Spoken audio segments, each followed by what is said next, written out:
It's Thursday, and you know what that means. It is IndyCar night on ERN. Hello again, everyone. Good evening. I am Gary Gatto, and welcome to Round 11 of the Elite Racing League's premier series, the Warriors for Peace IndyCar Series Championship, as we come to you from the Wisconsin State Fairgrounds and the historic Milwaukee Mile for the 40 Racewear 250.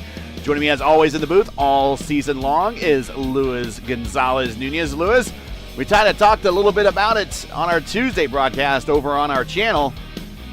A little bit of Indy fatigue, and it's kind of getting rubbed off now as the month of May, long month of May, is now done. And we are now settling into the remainder of what we hope is going to be a tight championship for the next two races here on the schedule, here at Milwaukee and then at World Wide Technology Raceway a week from now for Championship Thursday when we decide a champion at Gateway. But good to have you here at a very tough racetrack. One of my least favorite ones, I can say that. Yeah, good evening for everyone. Yeah, it's a really tough track. I really see the practice and around. I see people spinning around and getting tough. For now, finally, Indianapolis is gone, but not for long. Just for all this summer until December, when we started again with the new stuff in the iRacing Indy 500. So it's gonna be different thing actually. But it's three people around for the championship, so it's gonna be excited to see what is gonna do 40 and who's gonna happen Stanley to try to getting close on the Piñeiro on this day in Milwaukee. And here are the points coming into today's championship race. Piñeiro with the 26-point lead over Foti. Stanley 47 behind. Craig Forsyth and Chad Frankefeld tied for fourth. Clindy in sixth. Really, it is according to ChatGPT, and I've been told that ChatGPT gets it wrong an awful lot, but it does help you kind of narrow down the field a little bit. And according to ChatGPT, ChatGPT thinks that the championship is really down to these top five in the standings. Unfortunately, Clindy just out of it, a Leighton Norgard just out of it. Schold, Wood, and Blauman is the remainder of your top 10. This is the last standard points race of the season. Next week is also double points at World Wide Technology Raceway. We are lining up. We're going to get an extra pace lap to kind of give a good look to all of these liveries that we have on the racetrack. And we'll talk about these during the race, but let's get into tonight's starting lineup. We're not going green, not going green.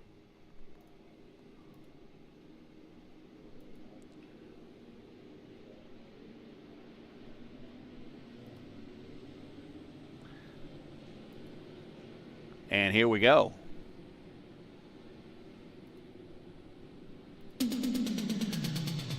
And on the pole and in the vintage Ray Hall car, back when he drove with the Miller Lite sponsorship, is Frankefeld. Right next to him in the Christian Fittipaldi 95 throwback is Adriano Piñeiro. Ethan Stanley, no fun with him this week. He is staying in the livery that's brought him to third place in the standings all season long. He lines up third. Gavin Hibbs in another Ray Hall livery in the Miller High Life Genuine Draft there. He is lining up fourth. Then we got Seb Alexander in one of the Lotus's cars from back in the, I think it was the late DW, or early DW12 and late IRO 09, IRO 05 days. Foti, he is back there in row 3. Wagner and Nixon. And back on row 4, Wags in a Richie Hearn throwback as well. Smith and Morera back in row 5, and Morera in a Target throwback livery. Norgard, no livery on his car. He's bringing what brought him to the race. We'll talk about Victor Aldrich. I like that one. James Watson with an old Andretti livery from the early 2000s. Camargo with a 7-Eleven livery from Andretti Green Racing. Then we got Kidda back there with his countryman. Salazar's livery. Clindy back in a little bit further on back as I'm trying to get the camera going in row 8. And we're getting ready to go green, but we got Herrick and Schultz on row 9, Pocock and Rebilas on row 10. Huckleberry, Wood, Forsyth, Hearn, White, and Weeks, and Pizarro rounding out the remainder of this 27-car field. Green flag, green flag.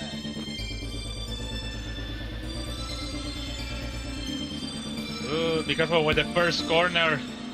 That's the toughest, especially when they started the race. And all good for now.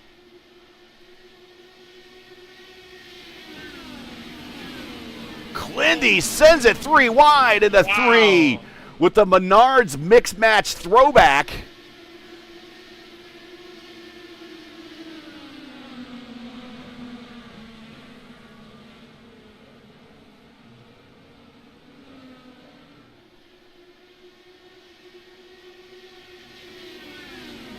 Still side by side with the old Tony Kanaan 7-11 throwback. That is Camargo. Right behind him is Andrew Wood. Andrew, we're watching Clindy. Andrew Wood and Clindy are your top 2 in the rookie standings. We do not have those standings available for you. They are the only 2 available for the championship. I have it if I can tell you by word. So Clindy 227. Andrew Wood by back for 23 points, and Richie Hearn is 38 points back. So still alive actually, because next the race is double points for sure. It is Frankenfeld, Stanley, Pinero, Hibbs, and Fody. We have some other throwback liveries a little bit further on back. Let's get a look in at Ryan. Incident. Oh no. On 4. Oh, Seb Alexander. Seb Alexander in the old Lotus livery. He looks like he might be okay. Ooh, Takuma Nixon. Sato drove that a little bit. Oh, Nixon. Oh. So it's Takuma Sato. I thought it was gonna Gene Clark or something like that. And his car's not tracking right, so he's going to have to come to the pits. Oh.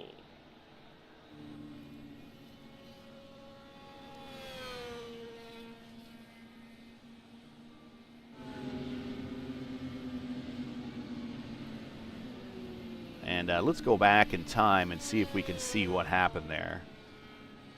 Nixon went with a lot of faith with the brake on turn 3.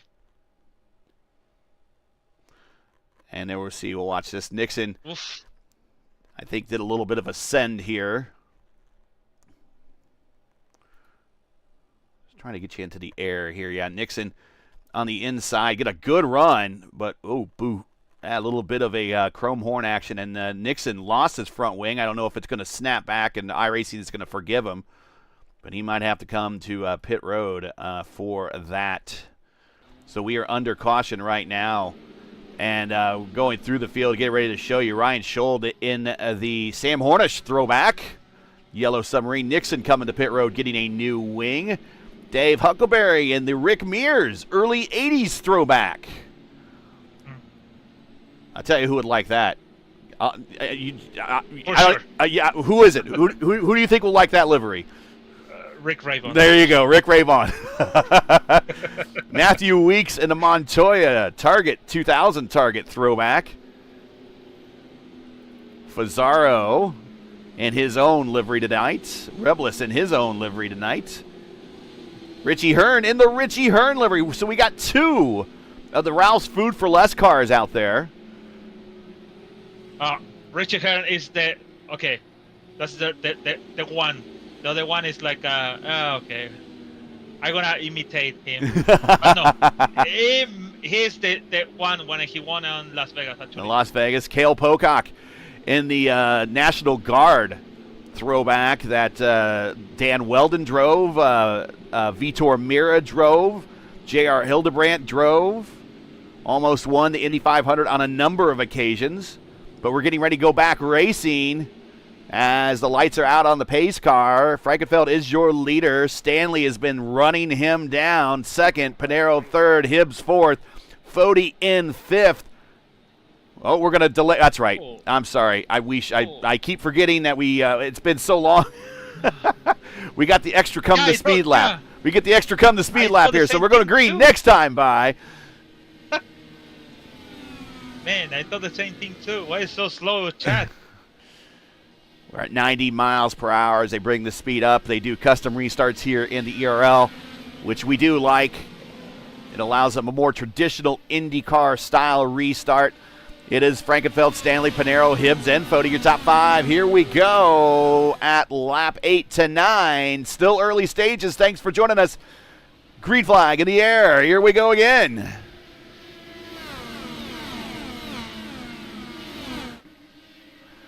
Big run for Stanley on the high side. He's going to get a run down the backstretch.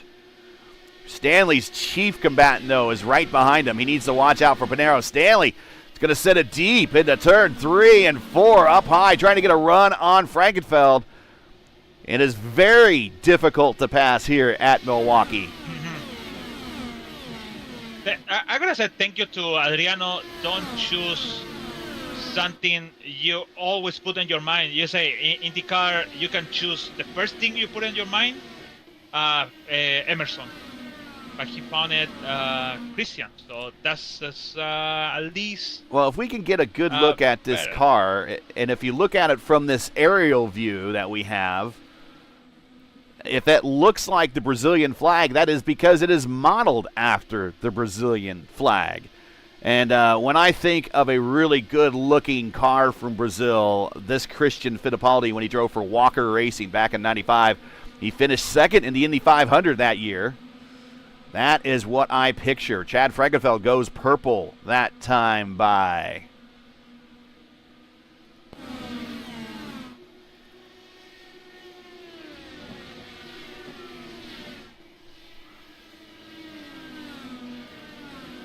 Hunter Smith, three-way battle with Foti and Wagner right behind him in the other Ralph's Food for Less entry. Another purple lap for Frankenfeld. Hunter Smith deciding to use the same livery that brought him this far into the season. You can't fault someone for this far into the season not wanting to change things up. And Matty Wags trying the super high side to get his way around Hunter Smith.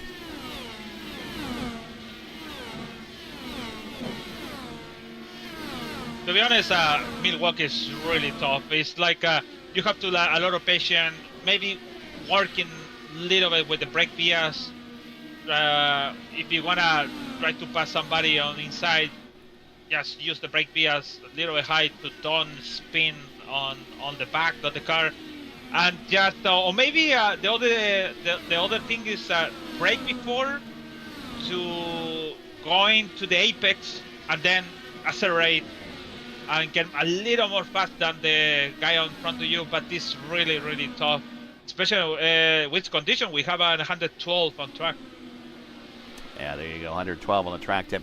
Watching a good battle here between Hibbs and Pinero. Remember, Hibbs, his one and only win here in the Warriors for Peace IndyCar Series was on a 1 mile oval. It was at New Hampshire just over a year ago. And he likes these 1 mile ovals, and he is stalking our points leader right now, Pinero, who's in third. A little bit further back, Wood getting around James Watson. Wood is just kind of following Clindy up through the field. Wood up 11 spots at the moment. Clindy up 6. Clindy to the inside of Dan Marrera. Have a good momentum, Clindy, were in turn 4. But the thing is, like you said, Wood is follow him, and that is that you're thinking about it. What should we do? I just keep going, keep pushing, or just maybe waiting for Wood stand them in the car and then have the accident. So at least as Wood knows, he needs to follow Clindy because it's fast.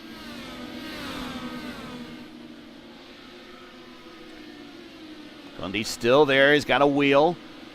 Going to be in the inside through 1 and 2. That's the pit exit road right there. We'll talk about that throughout the race when we expected about 2 stops at least for a lot of these drivers. Now here comes Wood to the inside of Clindy. So you And might be that's the asking. other thing. Go ahead. That's the other thing is, okay, I'm gonna push with 20, but now what? Okay, I have to maybe make the pass and push myself to follow. Yeah, that's it's a lot of questions you can make at the same time, but at least we have a lot of laps around, so he can think it a lot. For that, it's not like a sprint we see in the fixed series. Matthew Weeks and Connor Nixon side by side. Connor gets on by. Remember, Connor finished on the podium at Indianapolis on the Indy GP. Matthew Weeks, defending winner of the Michigan P1 US 500. Meanwhile, up front, Frankenfeld out to a second lead now over Stanley. Pinero still in third with Hibbs right behind him. Not as hot on him as he was before, as the good of the tires is starting to wear off a little bit. There's Tyler Fode under attack from Hunter Smith. So you might ask yourself, how many times did IndyCar race here at Milwaukee? Considering the NTT IndyCar Series just returned back to Milwaukee last year, well, frankly, this is one of the top 5 most raced at tracks in all of IndyCar history. In fact, very few racetracks have had as many IndyCar races at Milwaukee as Milwaukee has had. About the Indianapolis Motor Speedway is about one of the few racetracks there are that's had just about as many as Milwaukee. Milwaukee, for the longest time, had 2 races on the schedule all throughout the 50s, the 60s, the 70s, and the early part of the 80s. And then they scheduled it back to only 1 race a year. In fact, the first time there was more than 1 Milwaukee race on the schedule since the mid-'80s was actually last year when IndyCar had a doubleheader here. But it is so old. When I tell you who has the most career wins here at Milwaukee, you might be like, who? It is Roger Ward has the most wins in IndyCar history here at Milwaukee. He has 7. Roger Ward. You don't say that at very many racetracks anymore. Normally it's like Scott Dixon or Newgarden, or maybe it's a little bit older like AJ Foyt or Al Unser or Bobby Unser. No, we are going deep into history with Roger Ward with 7 wins. 9 drivers have won driving for more than 1 sanctioning body here. 10 drivers have managed to back up their win at Indianapolis with a win here. One of which was Juan Montoya, who back in 2000 won at Indianapolis in the Indy Racing League, and the week later showed up in the kart car and won at Milwaukee, giving Toyota their first ever Indy car win. I have a question. Yes. I know 1 race was at 9. So how many races, no, IRL actually, and IndyCar or USAC or whatever, use Milwaukee at 9? I think it was only that kart race. I think it was only that kart race. Yeah. Because the IRL never came here at night, and I know, Kidda, getting close to Matthew Weeks. Kidda in a 2000 Salazar throwback. Put that on the front row at Indianapolis. Yeah, pretty close of Matthew Weeks make the pass. Ready? Let me tell you, a lot faith on that pass of Matthew Weeks, because it's really tough to make the pass in high when they have the car in the middle, actually. All we need is the Greg Ray throwback from 2000. We'd have the whole front row from Indianapolis for that Indy 500, that 2000. That was the most boring Indy 500 I've ever been to, by the way. For sure. And you can still, again, always mention this. I don't like that skin or livery or Salazar. It's not like I really like it. I like more when he have the 14 on 2001. No, the same season actually have the 14. I like the 97, 96, 95. Yes. But this one is not mine. But always he said, the strategy. We have the chance to come and stay on battle with Montoya. Montoya is in another way. It's another page, actually. It was in another page. He won the race for far on the front, and he thinking about, because he finished third, it's gonna be close because the strategy he have. But nah, it's like same when I have Sarah Fisher and that time.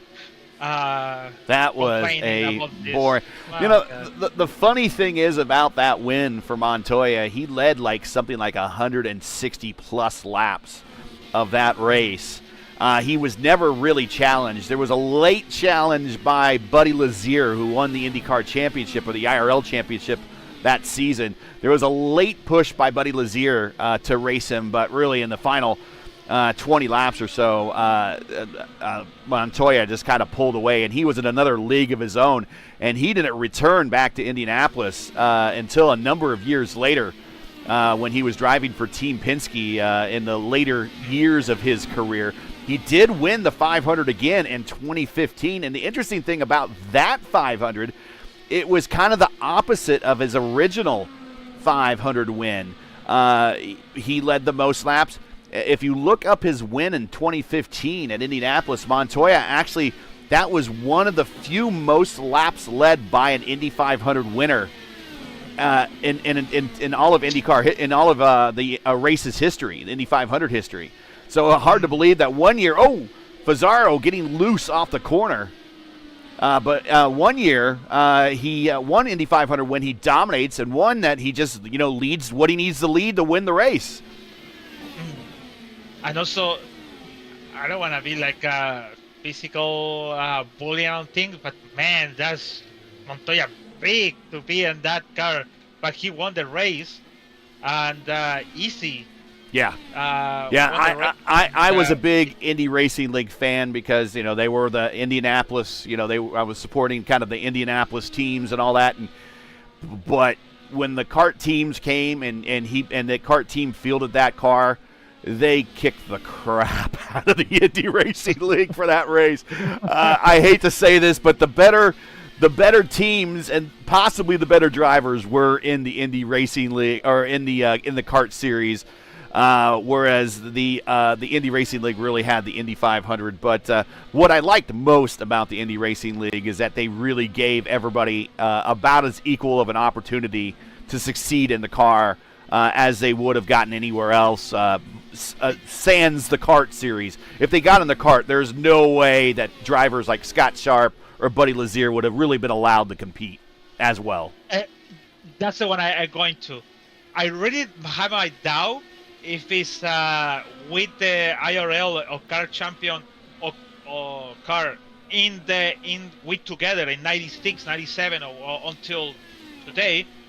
Even Salazar is going to be close to win something or get something or get maybe something. I don't know. I still thinking about. But for me, maybe I wrong. Maybe you can correct me on this. IRL is because AJ Foyt is over there. If it's not AJ Foyt, who else who's going to be around? It's maybe Scandia is one of the before stayed before in the IndyCar, but. For me, it's like the main is AJ Foyt, and that's maybe, I guessing, IRL wasn't that day because they have this big guy around the track. Yeah, Team Menard was also another big team with the Indy Racing League. Kelly Racing, when he became established, Tom Kelly, he's a car salesman he had a number of car dealerships up in the Fort Wayne area. They had a pretty good team with some good sponsorship. The Dreyer and Reinbold team, which still races today, as a matter of fact. In fact, they put on a really good showing at the Indy 500 last weekend with Ryan Hunter-Ray. Dreyer and Reinbold had themselves a pretty good Indy Racing League operation as well. Treadway Racing had a pretty good operation for a couple seasons as well. Of course, there was AJ Foyt. You mentioned Team Scandia. And also what became Panther Racing, which was formerly Pagan Racing, but became Panther Racing. They had a very good team as well. So, and then Team Cheever, when they had the Red Bull backing, they looked pretty good as well. It was good, but I forget about Menards actually, but.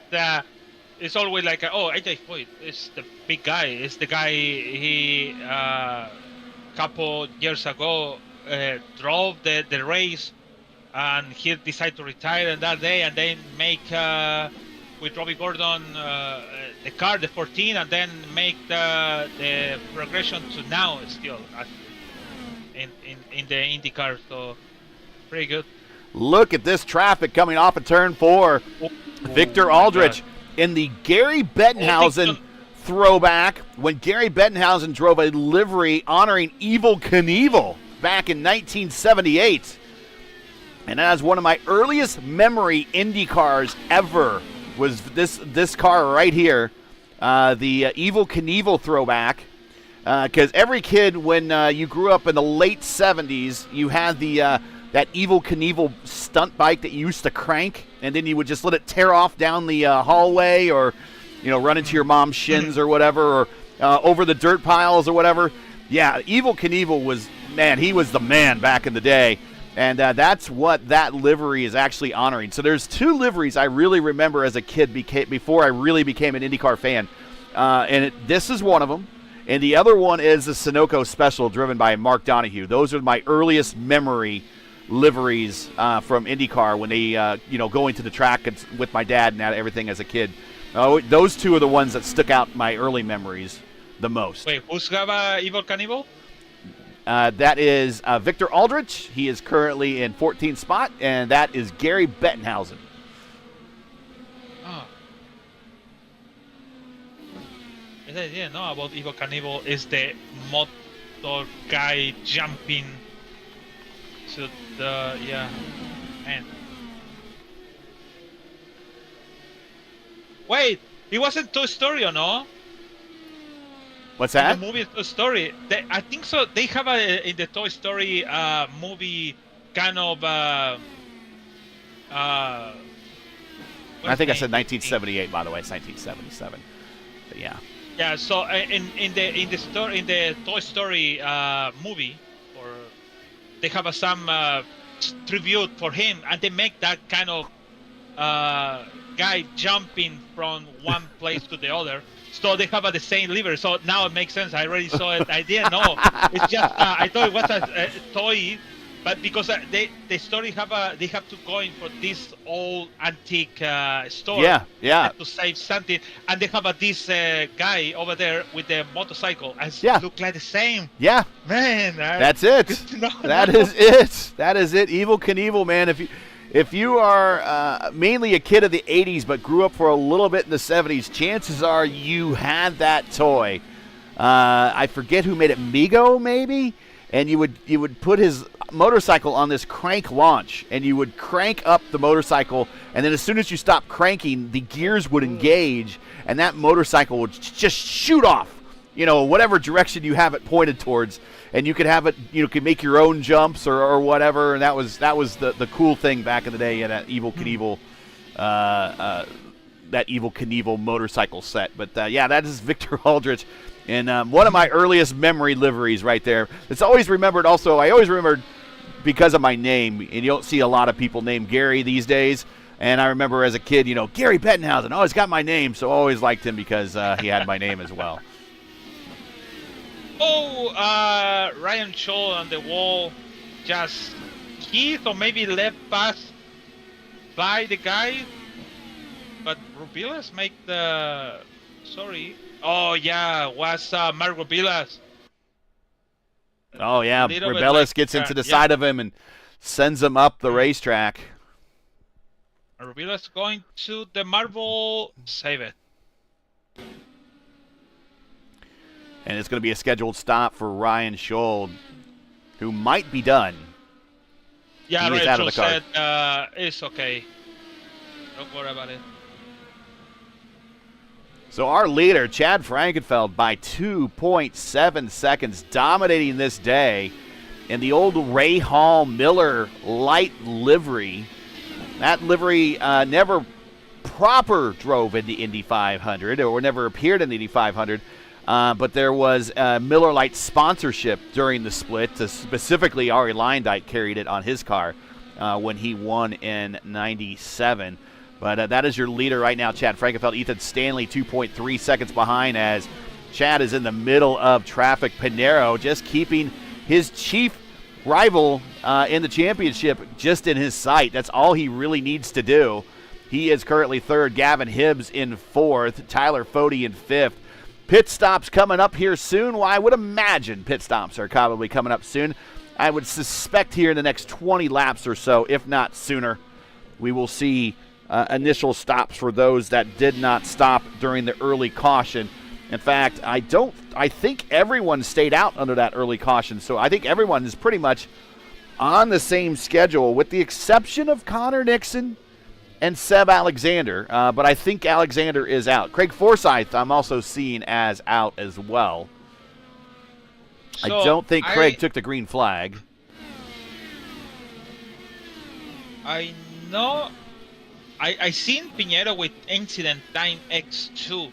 So I already found it, the place he hit the wall. So maybe I mentioned many times, when you try to approach the corner, you're going to the right and then go to the left to make the turn. So the thing is, he make the left and he's coming the safety barrier over there. Yeah. And he hit that. So, and then he make the turn. So I think we might have caught a little bit. I think we might have caught that actually on the stream. It was going into turn 3, wasn't it? Yeah. So you have to be careful because sometimes that can have a clinch, that thing. Sometimes, long time ago, if you hit that, the car is stuck over there forever. And no, you have to tow in the car. And also maybe he can make the damage on the car on the front suspension. So. Oh, Pinheiro to the inside of Stanley. Down the backstretch. He's going to take a peek to the inside, going to 3. Stanley, no, cuts down in front of him, goes right to the rumble strips to give him the dirty air. But it looks like Pinheiro is taking a bit of a different approach going into the quarters. Very light in, very fast off. Now he can do the strategy of brake before and going fast on here. Look at that. The problem is on Stanley is have a kit over there. Now he can do that. Look at that. Brake before, but he don't want. He want to follow him. But he can do that. And special. Oh, it's loose. And the yellow. We don't have a yellow. It's buckled. No. Yeah, now it's yellow. Yeah. We're gonna check that out again as we watched as we were riding with. And that was, I believe, Ethan Stanley got loose. Pocock. And Stanley also, yeah, you're right. He got loose on turn 4.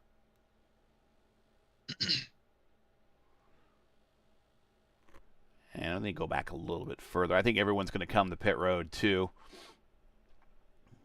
And you know what? Pinheiro make the pass the moment when the yellow went out. Yes. And we're going to go back a little bit further in time to look at this here again. And not seen exactly on, it was in turn 4, coming out of turn 4, I think. On front of Pinheiro.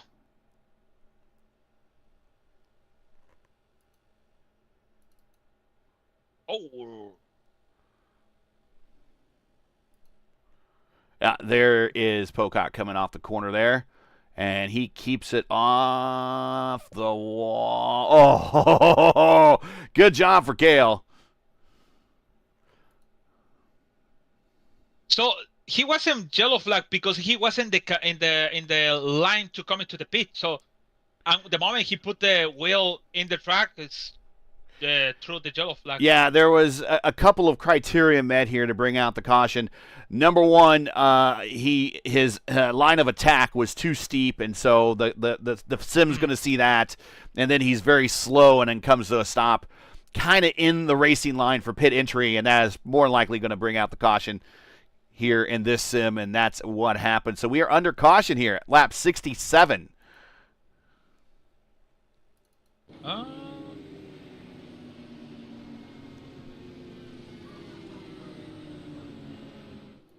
As our leader has a bunch of cars in front of him, but he has come out. So we are going to. There is Craig. He's back on the racetrack though. He is 66 laps down, so maybe had a trouble loading in or something. Not sure. It's the first. Actually it's the first lap. So maybe he was Already waiting for a came- caution to get back in or something. I'm not sure. Maybe, I don't know, but that's kind of late. But now at least it's here actually.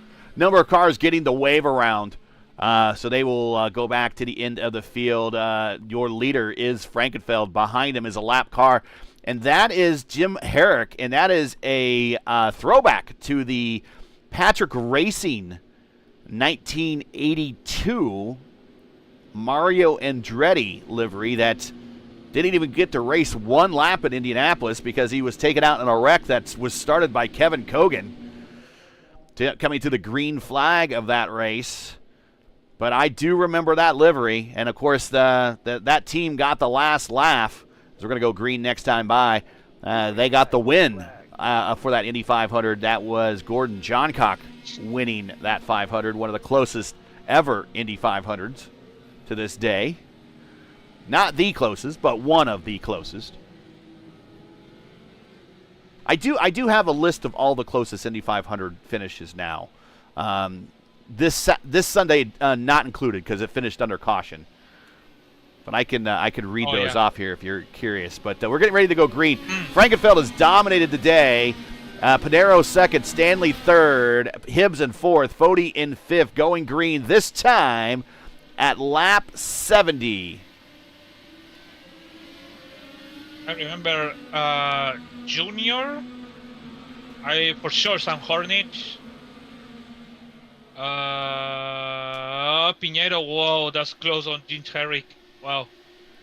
Yeah, that's it. That's the only two. Oh, here comes Hunter Smith. He wanted to send it 3 wide. Hibbs way up high, Foti in the middle, Hunter Smith down low. Hunter Smith tucks in, he swaps over, he tries to go to the high side. Foti not giving him a lot of room. Hibbs gets the position, move Hibbs up to fourth. Foti now in fifth. Wood and Clindy have moved up to 7th and 8th. Wood up 15 spots. Clindy up 8. Matthew Weeks back in 14th. He is up 11. Oh, Andrew Wood with 15. Wow. And Frankenfeld starts to pull away a little bit. It is Chad in first, Pinero second, Stanley third. Stanley trying to go down the low side of Jim Herrick there. And that Andretti throwback. Now, actually, Andretti almost won the Indy 500 in that livery as well. He almost won it in 81. And that's an interesting story. A number of people this week were asking, what if Marcus Ericsson won the Indy 500? Would the win be taken away from him the next morning? And it has happened before in Indy 500 history where a win was taken away the following morning after scoring review. Ooh, Jim Herrick getting really close off the corner there. Now, David Land in his blog said that he remembers 1972. I remember specifically 81. Now, 81, the win was taken away, but then given back many months later. Remember, 81, Bobby Unser took the win. But then he was penalized by passing a number of cars under caution during the race. Mario, who was second in that race, also passed a number of cars, but didn't pass as many as Uncle Bobby. So at the end of the day, literally, if you watch a lot of those old Indy 500s from back in the 80s, you would always see ABC with the graphics that would say unofficial finish, because USAC would always go back and audit the timing and scoring sheets the night after the race, and then they would post the final results, official results, in the morning. So when they posted the official results in the morning, lo and behold, Uncle Bobby had the win taken away from him, and Mario Andretti was given the win. He actually went through, got his picture taken with the trophy and everything, went through the whole ceremony and everything with the win. Meanwhile, Penske, who Bobby Unser was driving for at the time, went ahead and appealed and later won the appeal, I think via a court case, and it wasn't decided until October of 1981. That is also the point in time when, as Hunter Smith is falling through the order, I'm not sure what happened to him. He's coming to pit road. And he's punched out. No, he. Wait. Oh yeah, he just went to the pit, so he's out. I thought he spun and he went to inside the car. Yeah, I remember Jackie Stewart talking about that race, about that thing, and he cannot do that, and blah blah blah blah blah.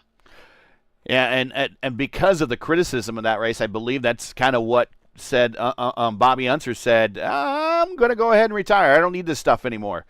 And we're watching to see what happened here with Hunter Smith. Oh, got loose off of 4, and comes the pit road. If he can lose. But he shot the pit road and was speeding on pit road, and I'm sure maybe he got loose and just, I don't know. I don't know if he get loose. He went to the car. He went to the pit, and that's it. But you know what's surprising? He didn't get the collect by Glenwy on front.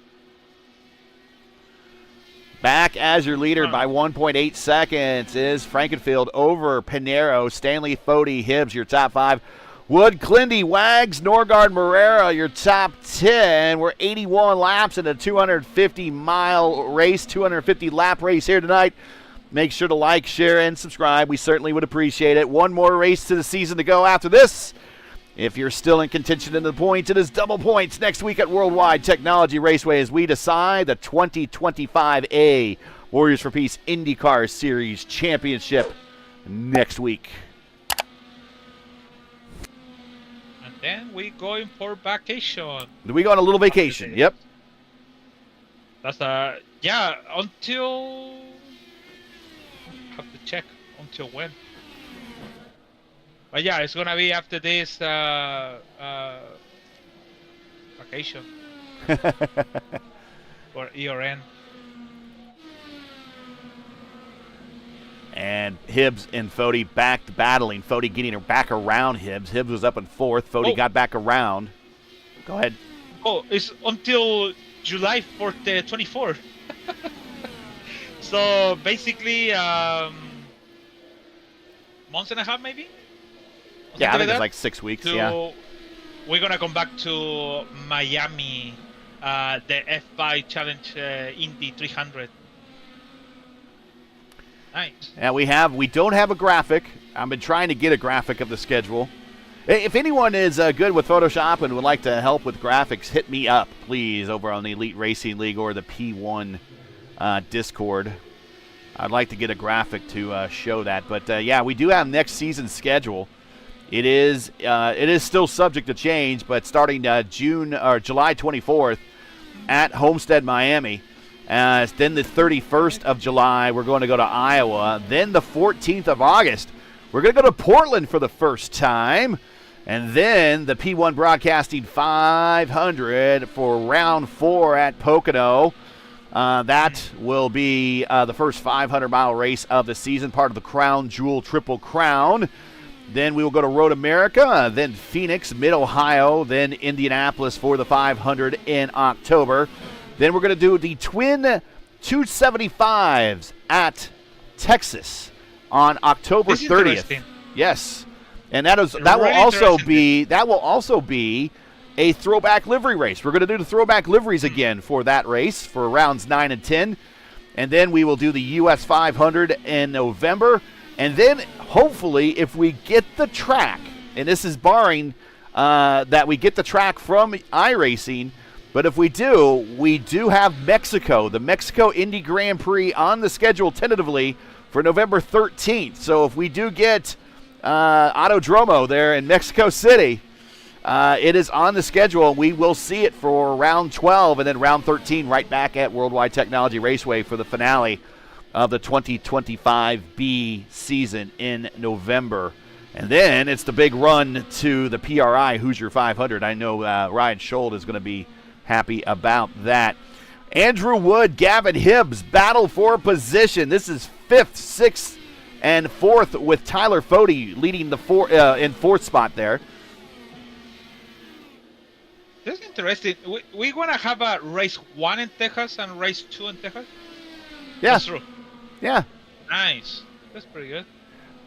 It looks like to me Andrew Wood his right front wing is a little damaged. Do you see that at all on yours or no? Left. Oh, it's going to be Left. right front.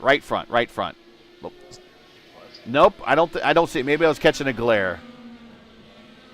No, I don't see any damage out there. Okay. And even I don't see any contact from him. So he's good. Camargo hit the wall. We don't have a yellow on there. He is loose on turn 2, lap 84. He was loose on turn 2. He braked, went to the grass, hit the wall, middle flag. See if we can possibly see. Oh, he's been on pit road for a while, actually. I don't know if I'll be able to find it. I already saw it now. Here it is. Yep. Here it is.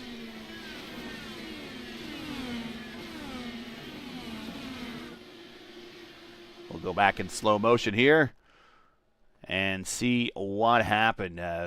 Maybe just an odd apex and a lot of dirty air in front of him, and then comes out. And, yeah, you could tell right there he's not going to make the exit. And, no, he did. Okay, so this must have been going into turn 2. He was very high.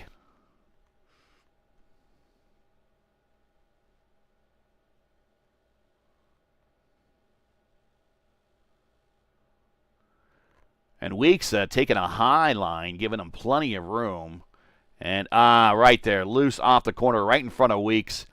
And then he goes to the inside wall, hits that grass. Even though he's got his brakes locked up, it's like hitting ice. And then hits it pretty flush, but I think the damage is done.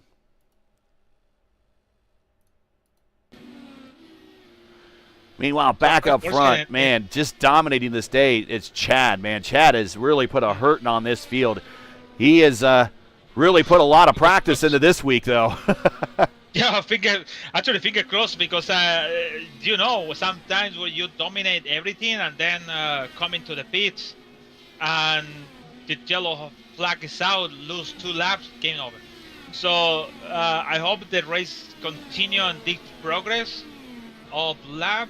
Somebody's slow. Camargo is out of the pit. So yeah, I hope it's continue with that.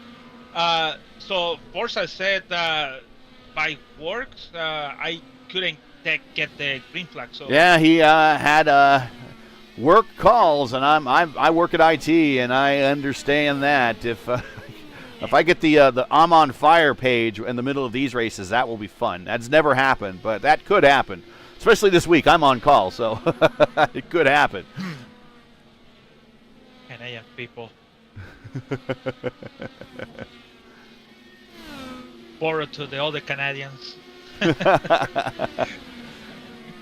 So here are your closest Indy 500 finishes. Your closest finish to date is still 1992, Al Unser Jr. over Scott Goodyear, 0.043 of a second. Then Ryan Hunter-Reay over Helio Castroneves in 2014 by 0.060 of a second. Sam Hornish in 2006 over Marco Andretti by 0.064 of a second. Then Newgarden over Ericsson in 2023 by just under a tenth of a second. And Montoya over Will Power is the 5th most closest Indy 500, and that is right at a tenth of a second. Then the John Cock Mears finish in 82 is the 6th most closest finish, and that is 0.0160 of a second. So 1600ths right there of a second. But those are the top 6. Also on the top 10, 2017 Sato over Castroneves, 2019 Pagano over Rossi, DeFerrin over Castroneves in 2003, and Newgarden over Award in 2024. That is your top 10 most all-time closest Indy 500 finishes. So we're living in a pretty good time. If you like close finishes in your IndyCar and your Indy 500s, now's the time you want to be living. Because back in the 80s and parts of the 90s, close finishes were not the norm.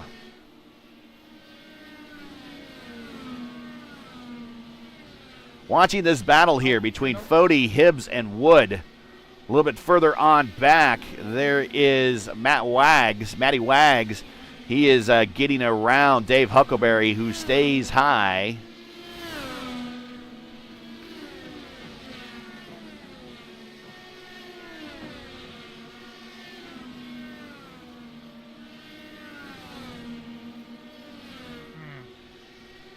Everyone is spray. Just Rebilas, Bas Henrik is lapped down, but everyone is spray around on the track. I was gonna get excited when the people is coming to the pits, and how about this pit battle for position, and fingers crossed for Chad is not getting involved and maybe coming to the pits first. And sometimes happen. I always come in one lap before my tank is gone, and always it's maybe 70%. Always something happen and lose one lap or two laps.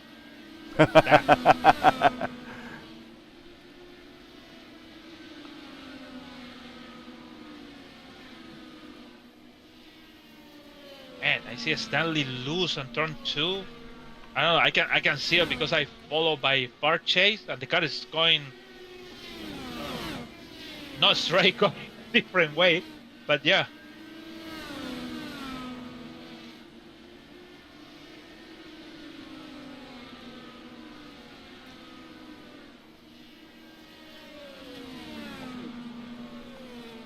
I see the contact in the Nixon in lap 107 on turn 1-2.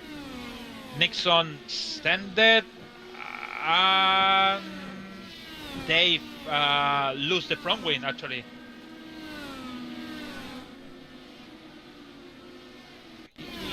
Left him a lot of, yeah, it's Nixon. I think so. He see him on the high line on Dave, and Dave lose the front wing, and I race him, put it back, the front wing. Oh yeah, that was tight. That was a little tight on exit there.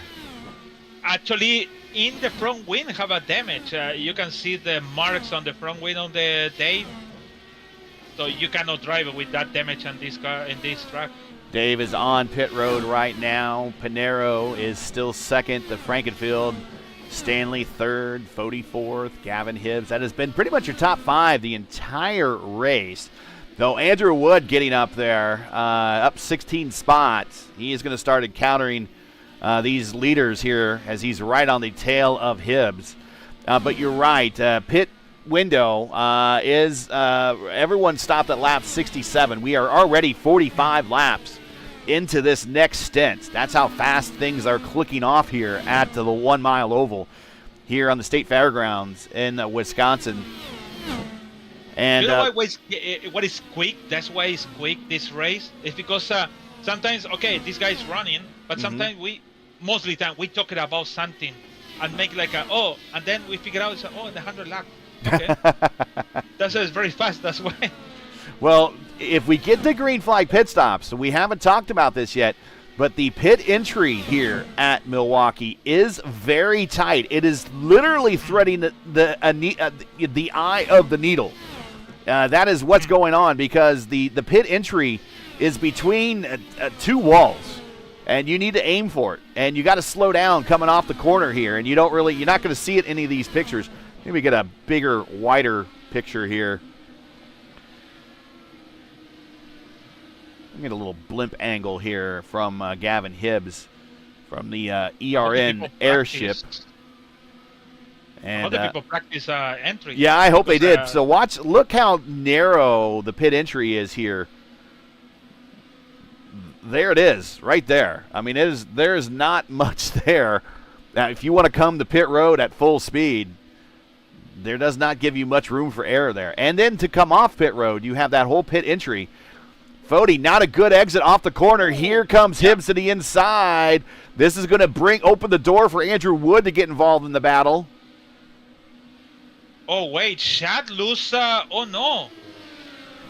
Chad was 2 seconds. Now it's 8 tenths. Yeah, he has heavy traffic in front of him in the form of James Watson and Mark Rebilas.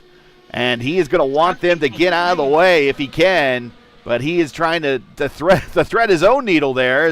We're going to go 3 wide off the corner, 2 wide off the corner. Rebilas stays low. But Pinero is there. Now James Watson stays high. But this is the first lap these two guys loosen, so so Chad need to make the pass. Yeah, these guys do not. They don't need to necessarily pull over. That's a lot like people when they're talking to the 500 while those lapped Rahal cars were up at the front. People like they need to get out of the way. They were fighting to stay on the lead lap, and they were also fighting each other for position. And Indianapolis, that's a couple $1,000s. For winning that position. So there's a lot at stake there. So I don't blame those cars for, I thought Pinero was headed to the wall there, but I don't blame those cars at all for not pulling over. I know a lot of people are upset about that. Frankenfeld is actually kind of pulling back away a little bit. He's got it back up to 5/10. Yeah, he took 10 laps to make the pass, and just Pinero make the pass in one. So now, I mean, you got to take into account. You got to take into account that this is really the first time all race that Chad's experienced heavy traffic, probably. He hasn't got a chance to really experience heavy traffic, so getting 10 laps to get by is probably pretty good, all things considered. That he hasn't really been behind anyone all day today. I don't sure if he's complaining with race control. I don't sure because between we talking, so it's like I don't know what they're talking about, but they're talking about tally for somebody or maybe blocking for somebody. I don't know, but at least nothing is happening over here, so all good. Okay. Next up to be lapped is Kidda. Kidda to the inside of that is Fazaro, who's already one lap down. Kidda clears him. Look at that, Kale Pocock make the pass. Almost Fazaro spun and turn one and lap 120 pass for line. And Pocock just sent it at his neck code. He's good save on Fazaro over there. And that's National Guard livery that almost won at least 2 Indy 500s. I think Vitor Mira finished second in that car. Then Weldon the next year finished second in that car. And then Hildebrandt, I think, the next year almost won with that car.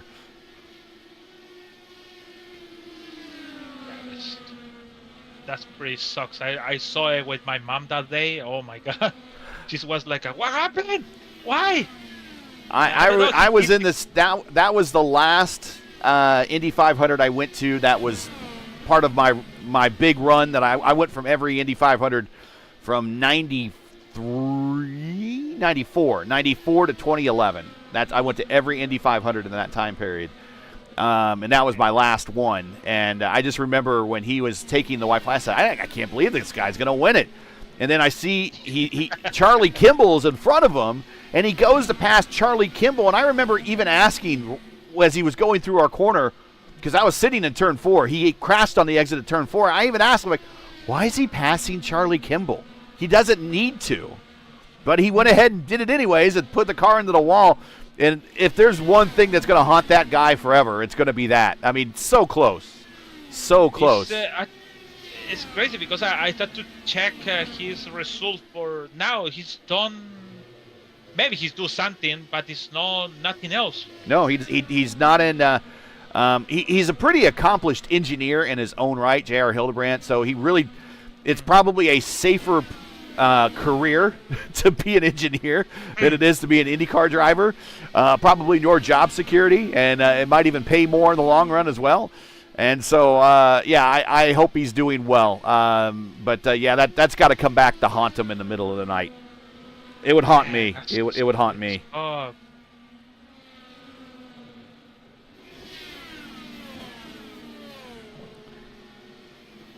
don't know what is worse. To lose the Indy 500 by issue on the car, or just hit the sorry, win the Indy 500, cross the line, and then the next day they take it off from you, or just hit the wall and in the last corner? I would don't rather know what hit it's the called. wall in the last corner than to go through all the pomp and ceremonies and circumstance that you get when you win the 500 just to have it taken away from you. I guess you could say you got a chance to experience it, but I think I'd rather just not experience it at all if that's the case. I don't know. Oh, Andrew Wood did the stuff. Yeah, Andrew Wood, Andrew Wood, he is down one lap, but he stopped at lap 129. He went 62 laps on that stint, so let's do a little bit of math here. At lap 129, and he pitted at 62. That puts him at lap 191 for his final stop. And let me see, 250. Yeah, he has got one more stop to do. That's it.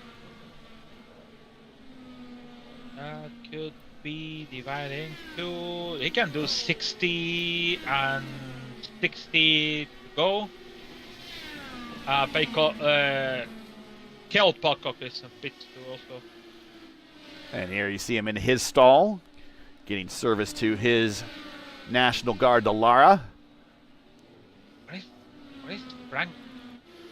Frankenfeld has been passed Pinheiro? by Pinheiro, Yeah. and it's again he's stuck in traffic. Pinheiro, Frankenfeld trying to use the apron to help his car rotate.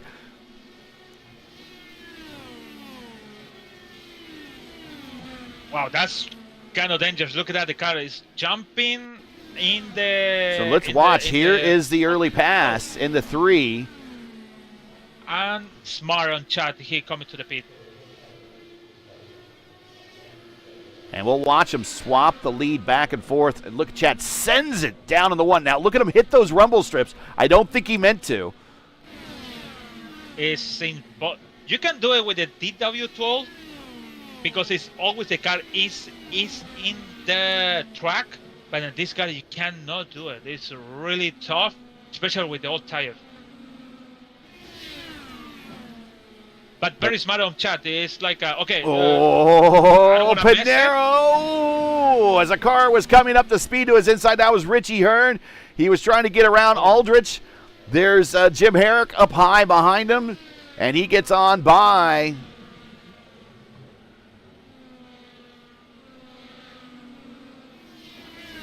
The problem is you're coming with the new tires. You're going more fast, but you're getting anyway. You're getting slow because you have to make the pass on the slow cars, and you're getting stuck in the traffic. So it's really you're fast, but not really that fast actually. So with Chad stopping earlier, it's going to be a shorter fill because I think Pinheiro is kind of on your strategy that you prefer. Just go when the tank's empty, right? I will save my tires. I will pit when the tank goes empty. But he's going to get a full fill. Meanwhile, Chad's out there with a full fill, but it was a quicker full fill and new tires turning faster laps. Do you think Chad will pick back up the lead when Pinheiro comes to pit road? If it's Chad, well, Chad, what is Chad? Chad have a whoa! Norgaard slow coming off the corner, and I'm not sure if Pinheiro knew how fast he would catch him. Oh. Yeah, I think maybe Norgaard thought it's going to come into outside, but he was in the middle of the track, so on the Pinheiro track. So, track line, actually. Yeah. But yeah, I think Chad have to actually Pinheiros make the fastest sector in the seconds. It's gonna come in for the fastest lap maybe Pinheiro now. And he's using the draft from Weeks. They come off the corner. Do we go purple lap this time? Nah. Yeah. Wow. Yeah, there it is. 156.9. Wow. With all tires, let me tell you, with the draft, the problem is in the corner, so he is faster. So maybe he make the switch on the map and going more fast than we thinking. I don't know, but he is fast because Chad make the fastest lap, and now it's almost 2 times faster than him. So yeah, now everyone is 1 lap down. Yeah, Pinheiro still needs to pit. He is 76 laps into this stint, and he is setting faster laps late in the stint than everyone else did early in their stint. So he might actually come out with the lead if he could hit pit road here soon. We're not sure exactly when he's coming to pit road, but we're coming to very shortly. Here he is coming. Watch this. Watch coming on the pit road. Look how narrow this is. Wow. Then you got to get down to the speed limit at those cones. The speed limit here very, very slow. Oh, there it is. I think it's 40 miles an hour here. Yeah, 45 miles an hour here. So Chad is in the 2, coming to the 3 now. Chad wanting to push. Oh, Pinheiro down and away. Now Here's Pinheiro. He's going to be on the very slippery apron. Chad's there, but not close enough. Oh.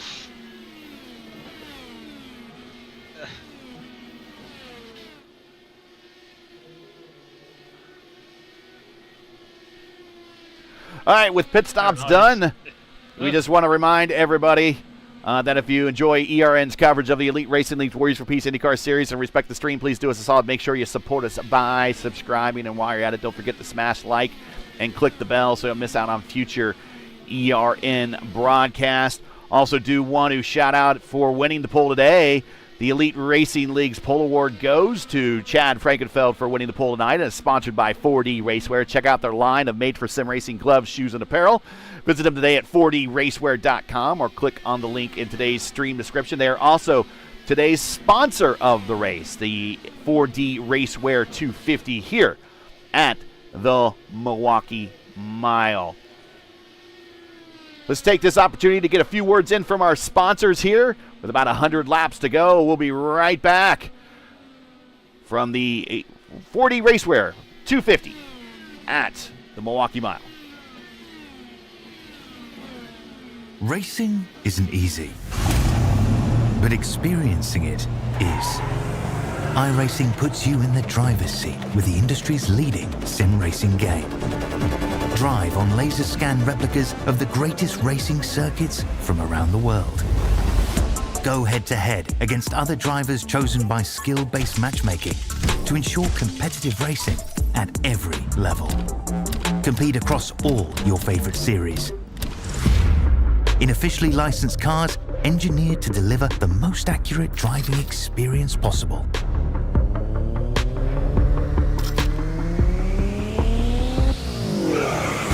Join a race or host your own with players from across the globe. Race against the computer or in a league with friends. Feel the thrill behind the wheel. Visit iRacing.com.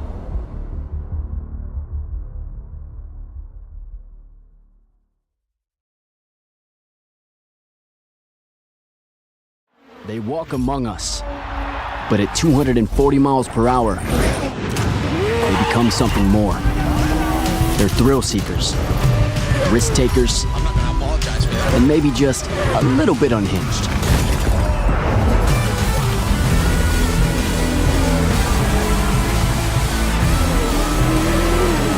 Buckle up.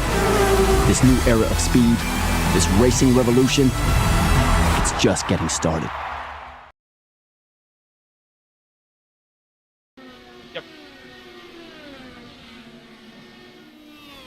And we're back. We're watching this battle between Tyler Fode and Gavin Hibbs. Man, they have been at it all race long for 4th and 5th, just about the entire time that we've been watching this green flag run. And here goes Hibbs underneath Fode. He might clear him as he slides up the racetrack. He does not. He holds his line. Fode gets a big run on the high side and gets the position back. and it's coming Andrew Good on the back. Wow.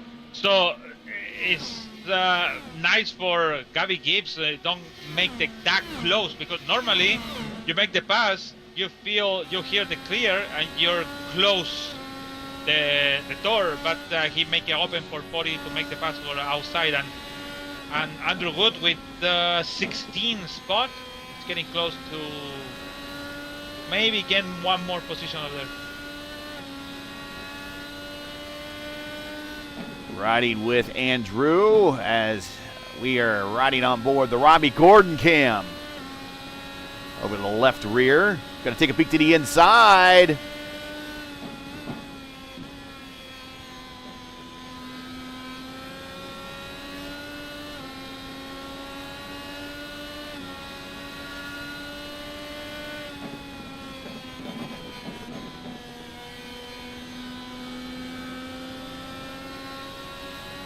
And there's a picture of Andrew Wood's wood-grained side panels.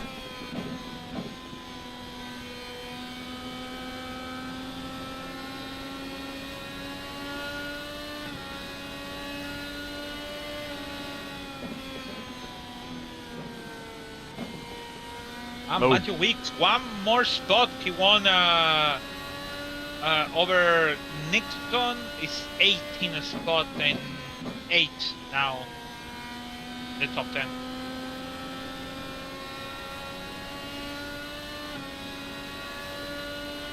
Pretty surprised, actually, to be honest, for Matthew Weeks. He's doing a good job. He's a former Cup Series champion here in the Elite Racing League. Got a win at Michigan, the 500 last year.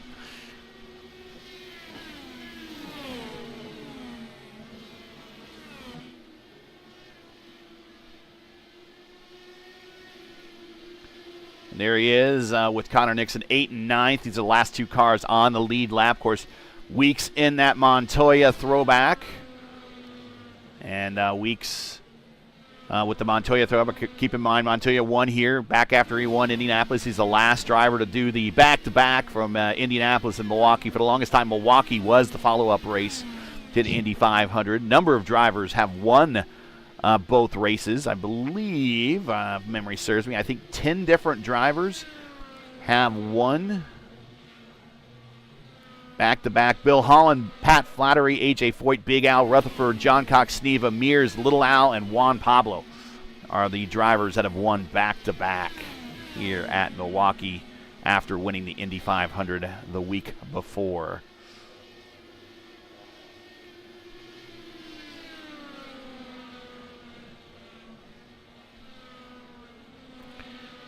This is also the first big race on the USAC Champ Car calendar. Kind of in the days before social media, internet, just anything in general, just back when newspapers and magazines were still the big thing. The next time that you got to see all the guys you saw and heard about in Indy 500 was here at Milwaukee.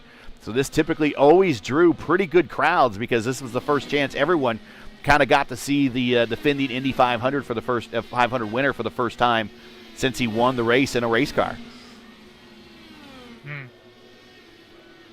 Also, several teams that did well in Indianapolis that might have been Indy-only programs. If they did well at Indy, they typically would, with that winner's money that they got or the purse money they got for their good finish in Indianapolis, sometimes they would come to Milwaukee and race in the Milwaukee race the next weekend since they have a little bit extra money. Whoa! Ethan Stanley almost in the wall coming off of 2 there. I think Frankenfield's a little loose as well. I think we saw him get loose off of 4 about a lap ago. But, yeah, this was a huge race on the USAC calendar. It was kind of the start of the rest of the season for really the rest of the drivers now that Indianapolis. And when they say the month of May, Indianapolis back in the day took up the entire month of May. It wasn't, a race at Barber and then the Indy GP and then a week's worth of practice and then a half a week worth of doing nothing and then a race. It was the first week of May in Indy practice. Qualifying, second week of a week in May. Practice, second weekend of qualifying. Then the third weekend typically was the 500, but there was no practice that they did at Indianapolis from the fourth day of qualifications on the second weekend all the way to Carb Day. So I like the way they opened the schedule up a little bit this time. But, when they talk about the month of May for Indianapolis back in the old days, it was the entire month from start to finish.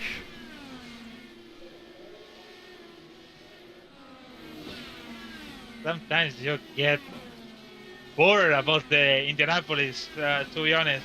It's like, okay, well, wait, see you next year, because it's too much. Especially now with iRacing, you get too much here, you get too much in the league, and then you get too much in the real life, and then over. And then you're thinking about, what happened with it? Oh, yep. Yes. Real close. So, and then you count for the next year. It's like, yeah. And then you're missing on December. You're missing. You miss that. It's like, but it's 4 months to go, and then you come in May. It's like, here we go. And thinking about the people working in that thing. So, for example, Adam Block is working for a month over there, and now he's on vacation. Actually, in Instagram, put the sun tracking stuff, car sideways in the 4, and that is Gavin Hibbs, and we're going to go caution, I believe. It is caution. Oh, and Huckleberry comes through, bangs off the wall a little bit, but I think he's okay. And we are under caution at lap 170 of 250. Oh, my goodness. One of our key combatants today.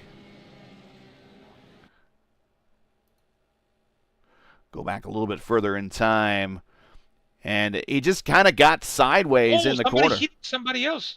Oh, Dave Huckenberry too. Yeah, Dave kind of came into the zone a little hot there. I think he banged off the wall. He sees. Too late to decide where I'm going. Yeah. And just watch as Hibbs. He's trying to get on that throttle a little bit earlier, and he gets on the throttle, and the back end kind of comes around. And it was a slow one, too. He felt it. He tried to catch it, but that was too much speed into that wall, and that is day done for that Dallara.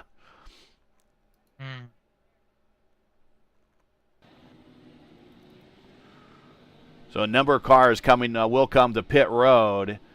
Ethan Stanley is going to stay out. He's going to opt for that track position. Pinero coming to pit road. Frankenfield coming to pit road.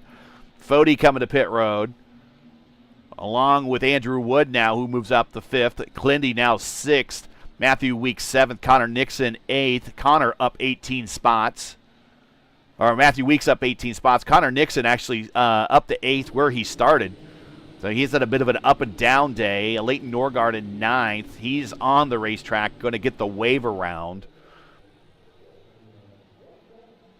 Matty Wags also on the racetrack as well. He's going to get the wave around. This gives me a good opportunity to get in our sponsors for today's race. Today's Milwaukee 250 is proudly sponsored by 4D Racewear. Check out their line of made-for-sim racing gloves, shoes, and apparel. Visit them today at 4dracewear.com or click on the link in the stream description. The car you got in the center of your screen right there, who's currently picked up the lead of the race, is sponsored by Blue Egg Marketing. Rev up your business with Blue Egg, your marketing pit crew. Turbocharge your lead generation with experienced drivers that can navigate the competitive track to connecting with your customers. With Blue Egg, you're always in the pole position, leading your brand toward victory lane. Don't spin your wheels. Accelerating success with Blue Egg, fueling small businesses to win big. To learn more about Blue Egg, click on their link in the description. Also do want to thank Warriors for Peace. The Elite Racing League's IndyCar Series is proudly sponsored by Warriors for Peace. Warriors for Peace is an Indianapolis-based non-profit organization working to end violence and to inspire peaceful change. Founded in memory of Jack Shockley, they support youth through scholarships, mentoring, and community programs. To learn more or to support their mission, visit their webpage at warriors4peace.org. Or follow one of their socials today. All the links you need are in the description. We want to thank Warriors for Peace for their continued support of this signature series. Getting ready to go green. We're at lap 174 of 250. Final stops for a number of drivers. We'll see. It's getting close, but staying on the racetrack is Stanley. He's hoping for that track position with a lot of lap traffic behind him. The closest car for position is 4 cars behind him. That's Pocock, Morera, Kidda, and that is James Watson, who's back the 4th car back. And then it is Pinheiro, was our leader in the Brazilian flag car. It's about the 5th car on back, getting ready to go green.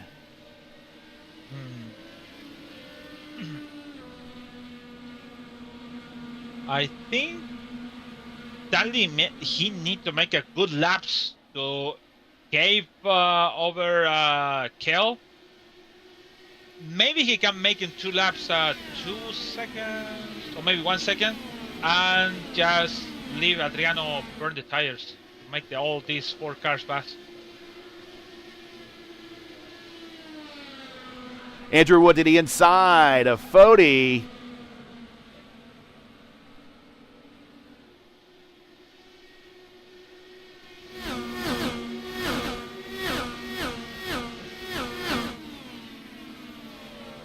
A good chance for Chad. He can maybe recover the first place, but Stanley's 38, so actually it's different strategy. If we going green flag, it's really good strategy on Stanley. Sorry.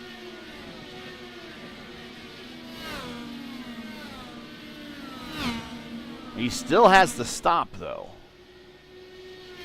Yeah, but he have to make one stop. And Stanley going purple with the, that's what, doesn't matter what the tires are. It's the clean air up there. Stanley 157 flat, purple lap. Wood to the inside of Foti, going into 3. He's going to send it in there. Do we get a battle for position? Do we get a complete battle for position? 4th and 5th side by side off the corner. Wood, Stanley purple again, 157.3. So hard to pass here. So hard. Somebody told me a long time ago, and I'm still thinking about the same. People work good in road. He can have a chance at least to race good in this kind of track, especially New Hampshire and also Milwaukee. Because you you're working with your throttle, or sometimes you're working with your brakes, so they know that. All of Stanley's wins, with the exception of 2, are on road courses. He got his first short oval win this season, if you want to call it a short oval, at Dover. He kind of was the Drive to Survive candidate there. He survived along with a number of other drivers to come out on top of that race. His only other oval win was at Michigan, and we know that those Michigan races, it's a lot more of luck than it is skill to kind of get your car in a position and then get that run to the checkered flag off of corner 4 on the last lap. But skill-wise, he is the most skilled on the road courses. He has won at 2 of the road courses this season of the 4. Caution on the racetrack. It's Mark Rebilas, yeah. I see Mark.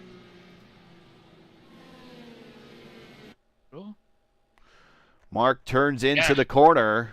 Oh. And what happens here? Gets a big run underneath Victor, and just under acceleration coming off the corner. This is pretty typical. And to the inside wall. We've seen that once already this race.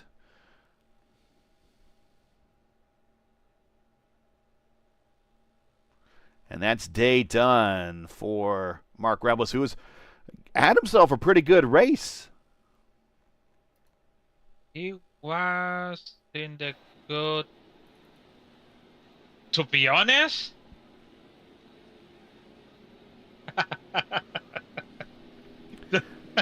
like you said, so race control said no tally for you, no penalty for Mark. I can say, yeah, I got to the chillers, guys. Bye. He left.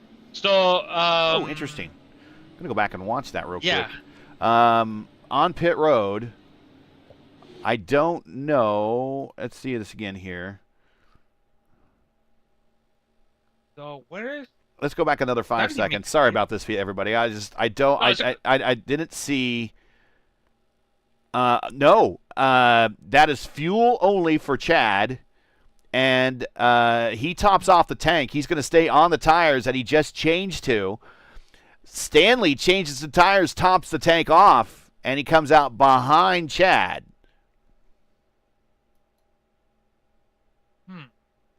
So that's going to turn the lead over to, as we still see some cars that are not on the lead lap coming to pit road, turns the lead back over to Pinero.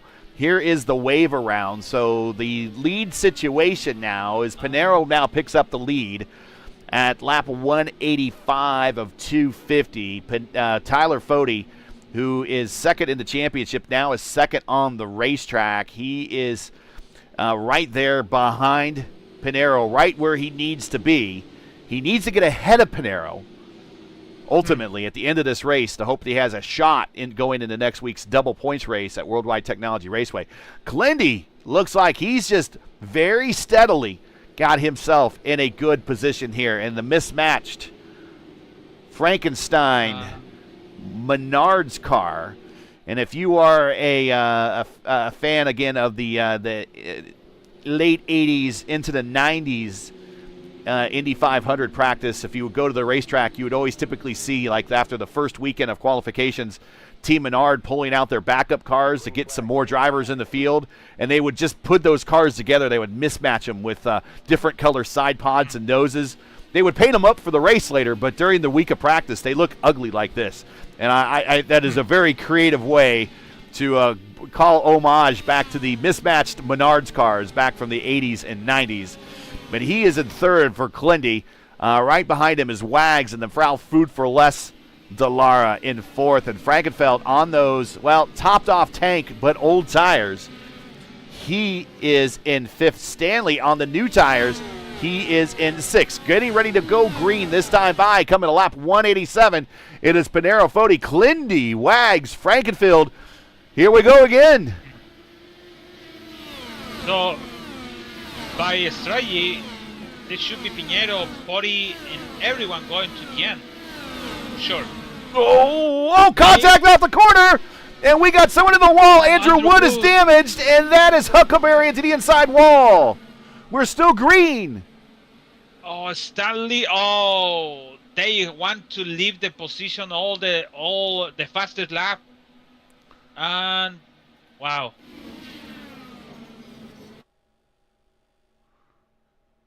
Oof. Yellow. And now we're caution. Andrew Wood again. I think Andrew Wood lost his nose. He got, Dean Herrick went from the back. Al Herrick just up top. Oh, and I don't know if he knew Wood was damaged. And Wood, yeah, oh my goodness. And so that whole incident coming off of turn two now involved two more cars that made its way back around the turn one.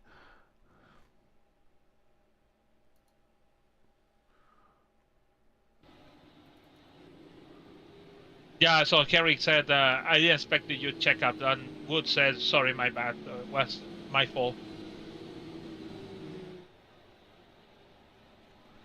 Well, while we're under caution, let's get another word in from World Wide Technology Raceway, and we'll be right back for the restart here of this race as we are now at lap 189 under caution. Adriano Pinero is your leader. They walk among us, but at 240 miles per hour, they become something more. Buckle up. This new era of speed, this racing revolution, it's just getting started.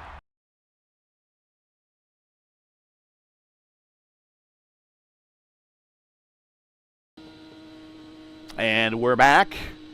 We're coming to lap 191. Lights are still on the pace car. Current caution kind of started a couple laps ago in turn two. Stanley was in the neighborhood as well, but it involved Andrew Wood and Dave Huckleberry. Wood then had no nose and was still making his way around, and then kind of got caught up to by a faster Jim Herrick going into turn one, and collected Wood, who I think was trying to assess what damage he had, maybe make it the pit road next time by. And 2 more cars involved in going into turn 1. But lights are off the pace car. We're 2 laps away from going green. Go ahead. He tried to make the coming to the pit, but he have a lot of people to help his left to make the pass, and he couldn't. And then he, like you said, he tried to make one more lap, and yeah, that's unfortunate.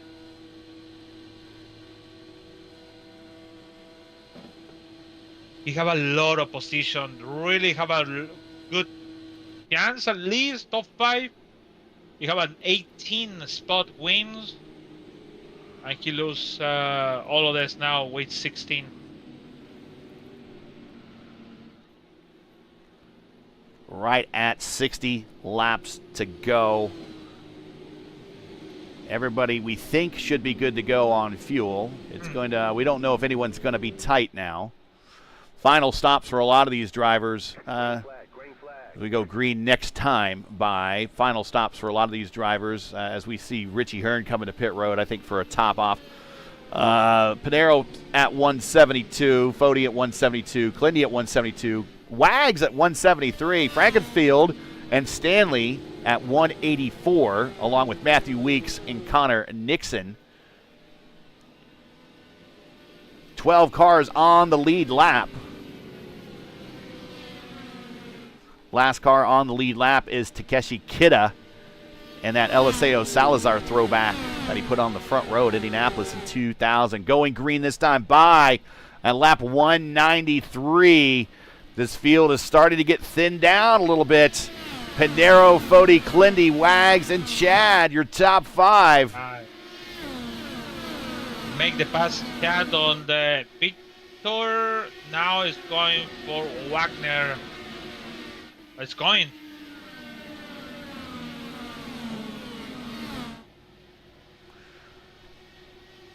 And these two guys have a ton of IndyCar starts between them. And tons of league starts.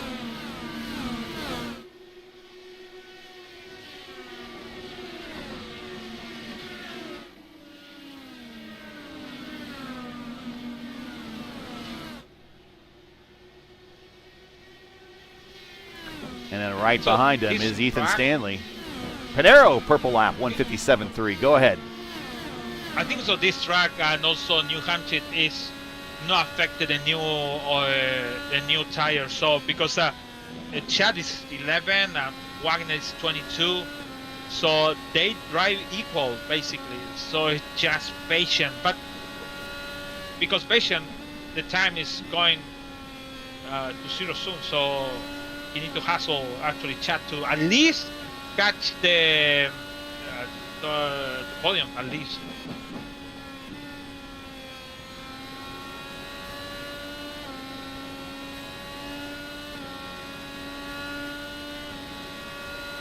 Oh, Wags in the wall, trying to turn into turn 1. Smacks it good, and it's going to cost him a lot of momentum. He ducks to the inside. Stanley up high, going into 3. They're still going to battle it out, but I think, yeah, Stanley's going to get the position there on Wags. So Wags lost 2 positions that lap by smacking the wall. Easy to do here, very easy to do. Right behind him is Weeks. That's 4 position.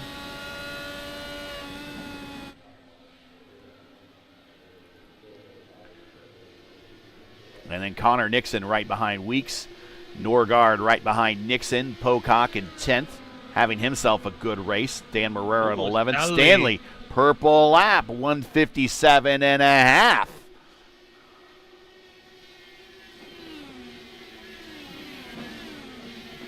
Wow, it's going fast.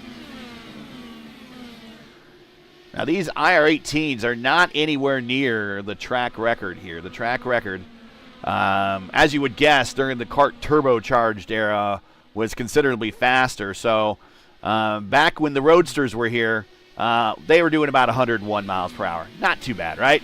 Then when USAC ran here, Danny... Who? On Stanley and Chad.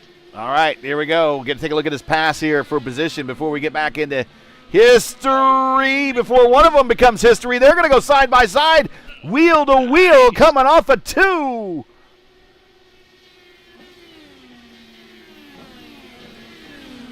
The USAC track record's held by the flying Hawaiian Danny Ungaius. The kart track record set in 98 by Patrick Carpentier. There's Pinero, 159.8. Carpentier turned a lap of 185 and a half when the kart turbocharged cars were here. The IRL track record, the IRL IndyCar Modern Era track record, 2006 by Elio Castroneves, the speed of 172.4. So we're nowhere near the turbocharged era speeds. But they completed their laps here so quickly. That's why they stopped having 200-mile races, and they started having 225s and 250s because they were that fast, and races were kind of over as soon as they started almost.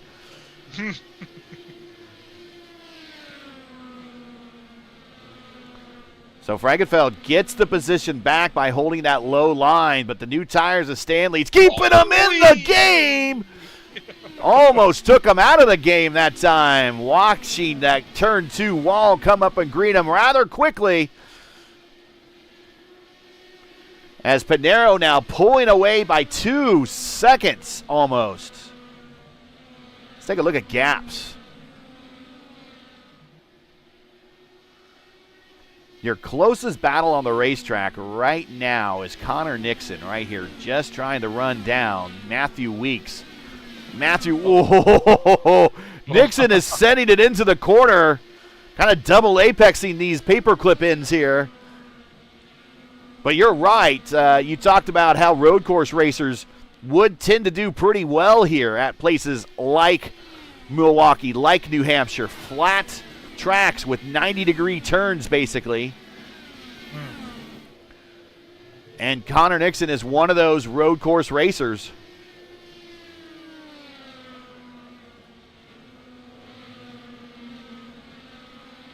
Yeah, and also play with the brake. That's the one we see Nixon, also Stanley use the high line and then brake a little bit and just brake before and then accelerate before what you expected. So you have to think it before. You're thinking, oh, this is the point. No, you have to think it like before you think it's going to.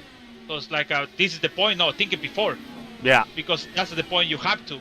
If you're thinking at that point, the car is not he's going to wait for the That's wall. right. You got to play a little bit of chess instead of checkers. You got to think of your moves a little bit further on down the racetrack, literally further on down the racetrack. It's been a long season here in the Elite Racing League's Warriors for Peace IndyCar Series. Pinero won the pole way back at the start of the season in February. Foti got the win there. Pinero won the pole at Chicagoland and won the race there. Ethan Stanley pretty much dominated the day when we went to our first road course race for round 3 at Sonoma. For round 4, our first 500-mile race of the season, Hunter Smith started from the pole there. Pinero got the 500-mile win. And was that a sign of things to come for Pinero? Maybe. Round 5 was Dover. That was Ethan Stanley. Round 6 was a surprise road course win for Pinero. We shouldn't say surprise. He's won them before. And then the big surprise of the season back in Long Beach when Logan Spath got the win there. And again, it shouldn't say surprise because Logan Spath was very accomplished on the road course. It's just the events leading up to that victory. Go back and watch these races. A lot of drama involved. Then the 4D Racewear 500 at Atlanta was Pinero. Yeah, just going on Clendy. Get over there here as he's reached Clindy now for third. He's going to bring Stanley with him. Stanley won at the Indy GP. And then the big race of the season, Hamilton Akabaweezy getting the win at Indianapolis as an Indy-only entry. But Pinero once again denied at the Brickyard. He told me privately, one of these days he's going to get the win, and I don't doubt that he will. But in lieu of not getting that win, he is putting on a clinic right now in the second half of this race, leader by a second and a half. As we are nearing the last part of this race, it is Pinero, Foti, Clendy, Frankenfeld, and Stanley And basically right there, second, third, fourth, and fifth, all in the same frame of your picture.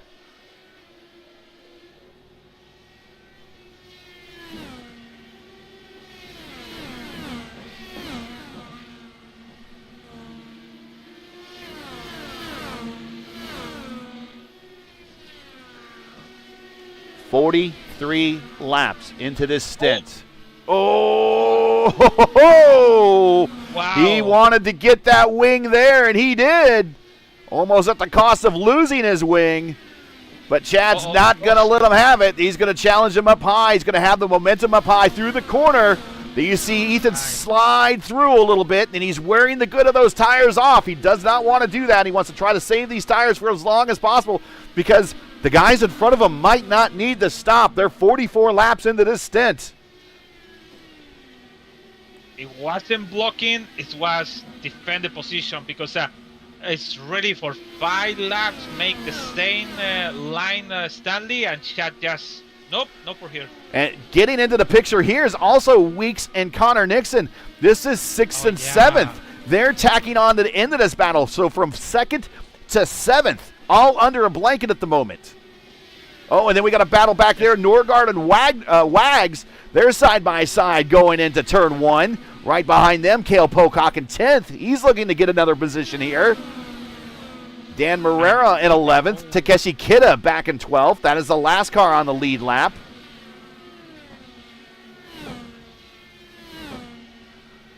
I think so because Wagner have a damage. He's lose 2 more. Yeah, I think he got a little damage from smacking the wall that we saw, so he's just been kind of hemorrhaging at the moment. Just trying to run these final 30 laps out here.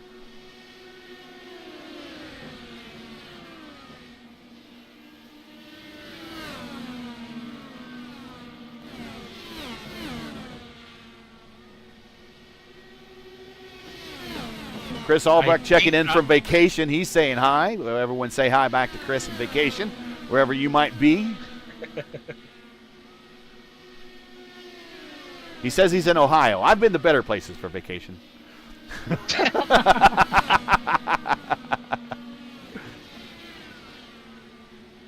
Oh.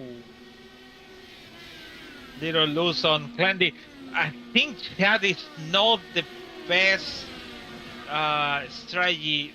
Tended in the corner and use the brake. He needs to... Going to take a peek under Clindy here.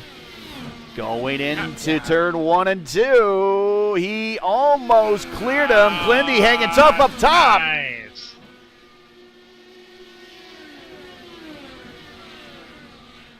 They're coming around Jim Herrick. Jim Herrick staying high. Going to go side by side off the corner. No, he slides. Oh, and he clips. Oh, and he gets Weeks. I believe he collected Weeks. And he also collected, I think he might have tapped Ethan Stanley. Let's see a Stanley. Stanley. Weeks have a meatball flag. Stanley. Okay. iRacing forgive him because the front wing is gone. Sorry, the front wheel is gone. And then. Oh, look at that move.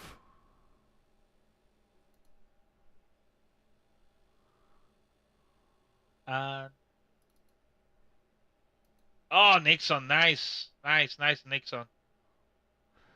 And we'll watch to see coming down the straightaway. They're side by side. I think what Chad's trying to do here, and this is unfortunate because Chad has really dominated the first half of this race. He gets down there.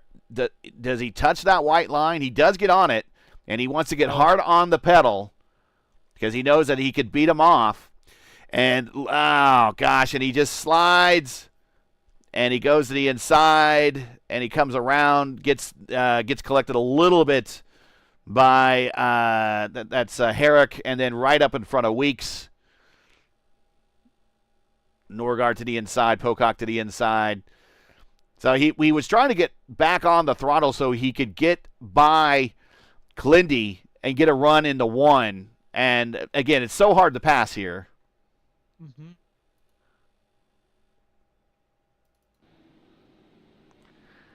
And that might be day done for... You know what? I see it on board on chat. He just break. He went to the apex, and then he going again, and that's why he lose the car. But Clendy on the top, very smart.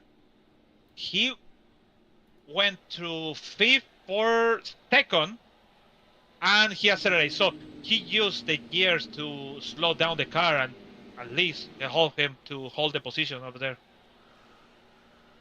Okay, 26 to go, and I think everybody has pretty much committed themselves to staying out. Lights on the pace car. Lights are off on the pace car.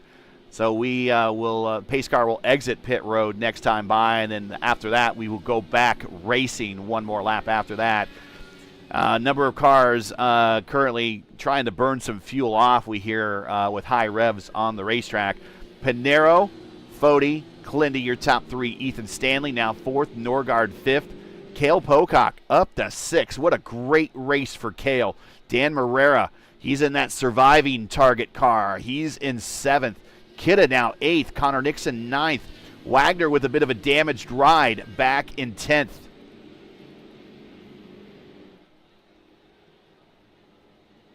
And that is your top 10. That is all the cars on the lead lap. Getting ready to go green. Foti going to go low in the corner now, as he's not going to get right behind. Green flag, green flag. He's not going to get right behind Pinero, at least until getting to turn 4 next time by. They picked the speed up to about 90 miles per hour here for the restart. Again, want to thank Warriors for Peace for sponsoring this series. They got themselves a great championship shaping up here. Make sure to check them out at warriorsforpeace.org or click on one of the socials today. The link is in the description. Also want to thank Blue Egg Marketing. Don't forget World Wide Technology Raceway IndyCar race later this season. You want to check it out. To buy their tickets, go to their website. Here we go. Green flag in the air for 23 laps to decide it here at Milwaukee. Stanley, showtime. Stanley, showtime. Yeah. Just like Sting. It's fast. Just like Sting, right? Showtime. It's showtime.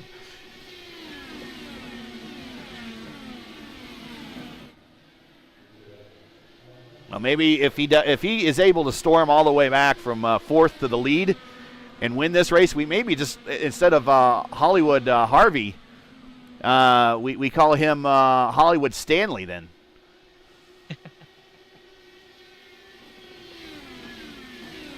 Taking a peek underneath Clendy. Clendy making that Dallara as nice. as wide as possible. Not as really nice. It was nice, but not really nice because it was tactfully wide. Yeah. As using tactics. Tactics.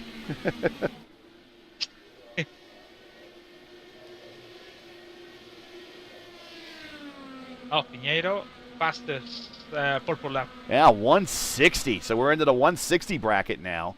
We've been slowly creeping up all race long. Started in the 155s, got into the 156s, 157s.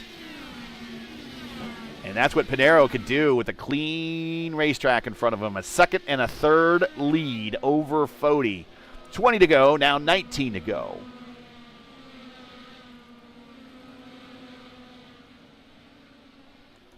So with this top 5 and Andrew Wood out, and also Richard Hearn in 13, this should be Clendy good to go for. Yeah, this might clinch.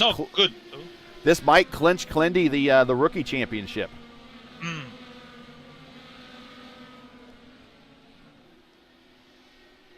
Yeah, I guess because next one is double points. We don't count it, but could be one step to get it. Cale Pocock up 13 spots. Started 19th on this day. Is currently 6th and running down a Leighton Norgard. Norgard looking at a good top 5 finish here now. He's up 6 spots. He's been in the top 10 all season long in the points. He's kind of fallen a little bit through the top 10 here in the recent races, but this is a good recovery drive for him going to the final race of the season. He has 1 podium finish this year. Now is at Dover. Connor Nixon, Dan Morera battling very fiercely back for 7th and 8th. Morera's like, nope, not so fast, my friend. I'm going to go back underneath you here. Connor's going to take the high line, get all that momentum ripping the top, and he'll hold on to that position. Connor in 7th, Morera in 8th, Kidda 9th, and Matty Wags might just hang on to a lead lap finish here with 15 to go. He's back in 10th.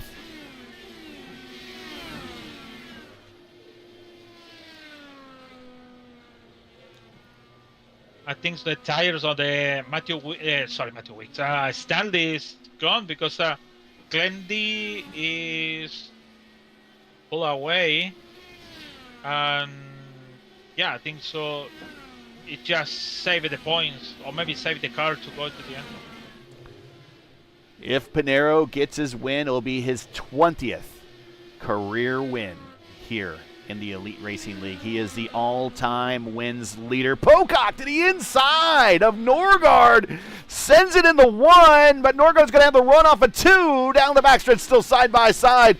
Norgard's going to have the draft from Connor, but Pocock sends it into 3 and 4. He's just about cleared him. Starts scooting up in the line. Not a lot of room there on exit for Norgard. Still side by side at the line. Going into 1, Pocock still down low. Norgard's going to have a run up top there. We see that roll up the top side. He's going to get the position back, and they're back to single file. Woo. Pocock in the inside. He get lose the car on turn 2. You see the car is moving. Wow, he almost loosened it there in the inside.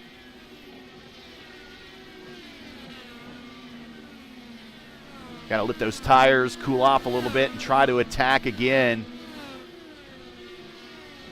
All the while, don't want to give up any positions because Morera and Kidda pretty accomplished in these cars. They will go up there and grab that spot and not think twice about it. Pinero now out to a 4-second lead.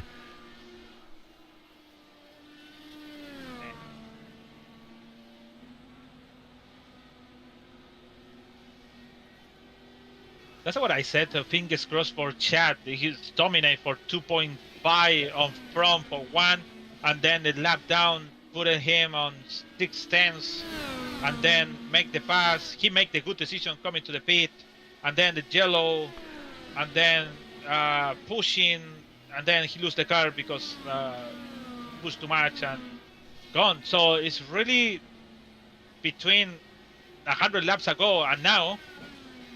It sucks actually for Chad for starting on the pole and then finishing on the pit.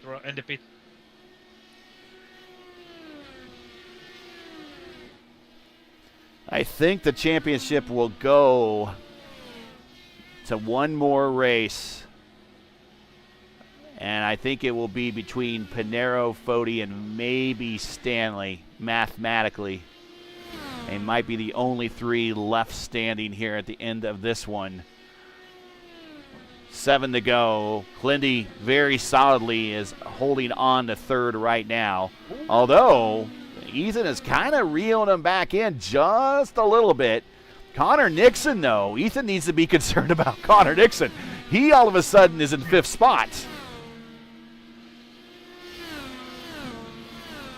But it's, again, back to your point earlier, you said about road course guys doing pretty well here at the flat 1-mile ovals. Case in point, Stanley and Nixon, 4th and 5th. Road course guys doing pretty good on a flat 1-mile oval. Back up front, 5 to go.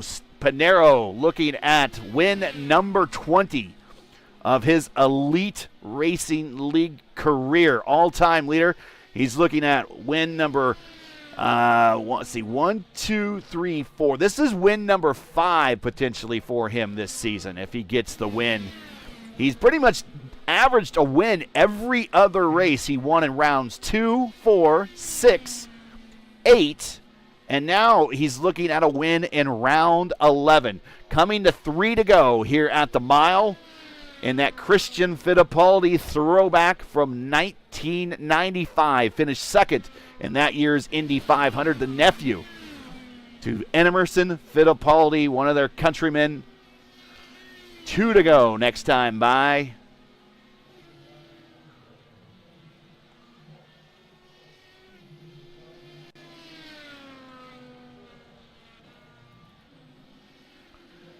Here's Pocock getting another bit of a run on a late Norgard on the high side. I don't know if he's going to have time.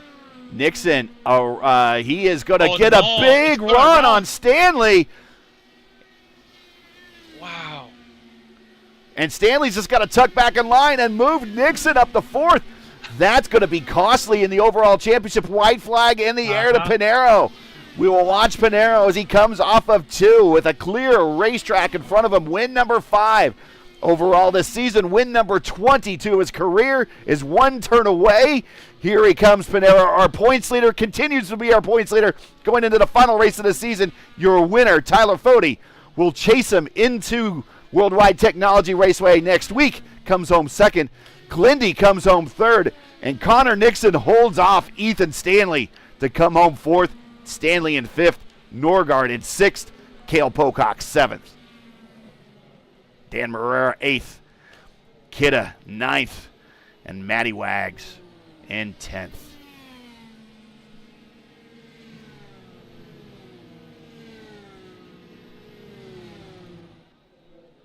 That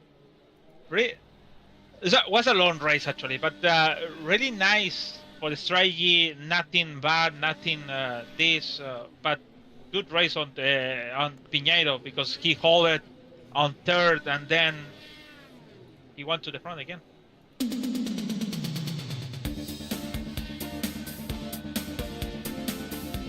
Pinheiro with the win, 6 seconds. Wow, that is even though he didn't dominate the first half of the day, he really dominated the second half of this race, and a 6-second win there really was proved this point.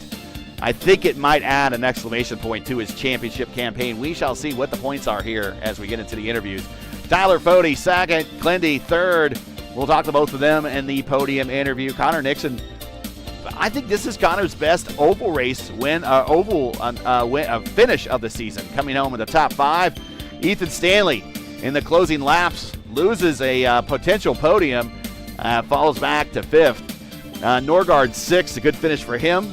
Not been a good second half of the season. A good recovery drive, as I mentioned. Cale Pocock, one of his best finishes of the season in 7th. Dan Marrera, good finish for him in 8th. Kidda, good finish for him in 9th. And Matt Wagner, he was damaging a bit of an injured car in the second half of this race. Comes home in 10th. Victor Aldrich in the Evel Knievel ride finishes 11th. Watson in that Andretti Motorola car for the early 2012, Richie Hearn in his own car that he won at Las Vegas in 96 and 13th. Frankenfield, not the finish he wanted. In the Miller Lite Ride, 14th. Matthew Weeks, not the finish he wanted. 15th. They both were well into the top 10 when they both fell out. Jim Herrick in the Patrick Racing Mario Andretti livery in 16th. Andrew Wood, not the finish he wanted, got caught up in someone else's incident. 17th. Mark Rebilas, 18th. Huck in 19th. Gavin Hibbs in the Miller Genuine Draft Rahal ride in 20th. Pizarro, Camargo, Smith, Scholl, Alexander, Forsyth, and William White. William White, don't worry about it. He'll get credited for 27th in points here, but he was our race control tonight. So that's why you see him in the lineup.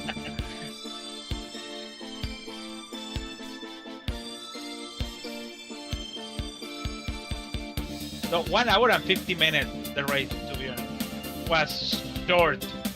To the real race, this is short, actually. Really short. At 250 laps goes by pretty quick, considering they're at near 200-mile-per-hour lap speeds. Not quite, but I mean they'll max out at like 180, 190 down the stretch. So they're moving.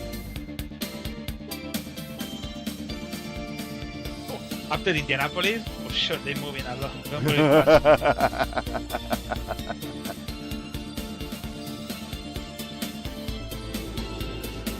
All right, let's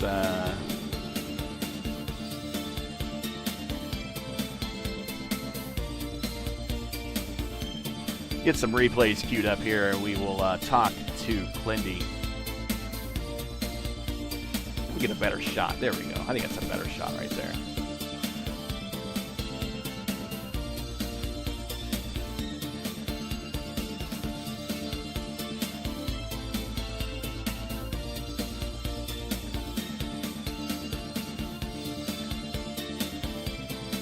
And, of course, we will wait for you to get your IM from Panero.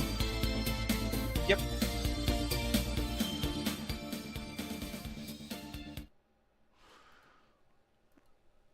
And we will bring up Clindy, who had himself, I think, a LGN driver of the race quality type of race today, although I'm sure that award's going to go to another driver since Clindy got on the podium. But we will bring Clindy on into the booth.